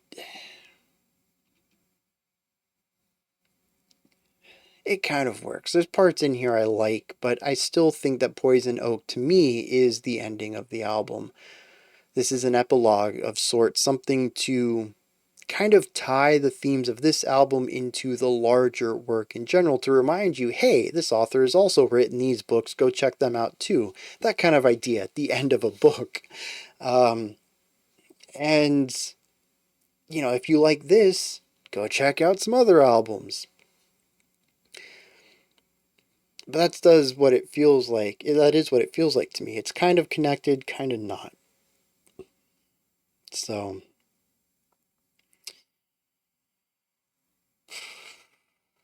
I do think Poison Oak, though, is where I would end this. Those are just my thoughts, though, on Bright Eyes' I don't know what this is called. I'm a wide awake. It's morning. What did you think of this album? Is there anything that stood out to you? Anything you would like to add on to what I said or correct me on? Maybe you just have your own thoughts, opinions, and perspectives on this album. Put all that stuff down in the comments section. Above the comments in the description box is a link to Linktree. When you click on it, it takes you here. You can find links to my music, ways to submit, ways to support the channel, ways to submit your own special selections, all sorts of stuff, a link to the Discord server. Go check it out. There's lots of cool stuff in there. Above that, if you could, like, subscribe, and ring the bell. I greatly appreciate all three of those. That wraps it up for today. I'll be back tomorrow morning, 11 a.m. Eastern Standard Time. We'll do 2 hours of a live stream, give or take. Usually it runs a little over. We're going to check out 10 songs, chit-chat about all sorts of stuff. Doesn't necessarily need to be musical. We get on all sorts of topics. It's just a big hangout session. We listen to some cool music, chat. It's It's real chill. Otherwise, though, I'll be back Monday, 5 p.m. Eastern Standard Time, 9 p.m. UTC. As usual, we're going to continue on with the two-parters theme. Until next time, remember to be critical, not cynical, of the music you listen to, and have a fantastic morning, afternoon, or evening, whenever you choose to watch my videos.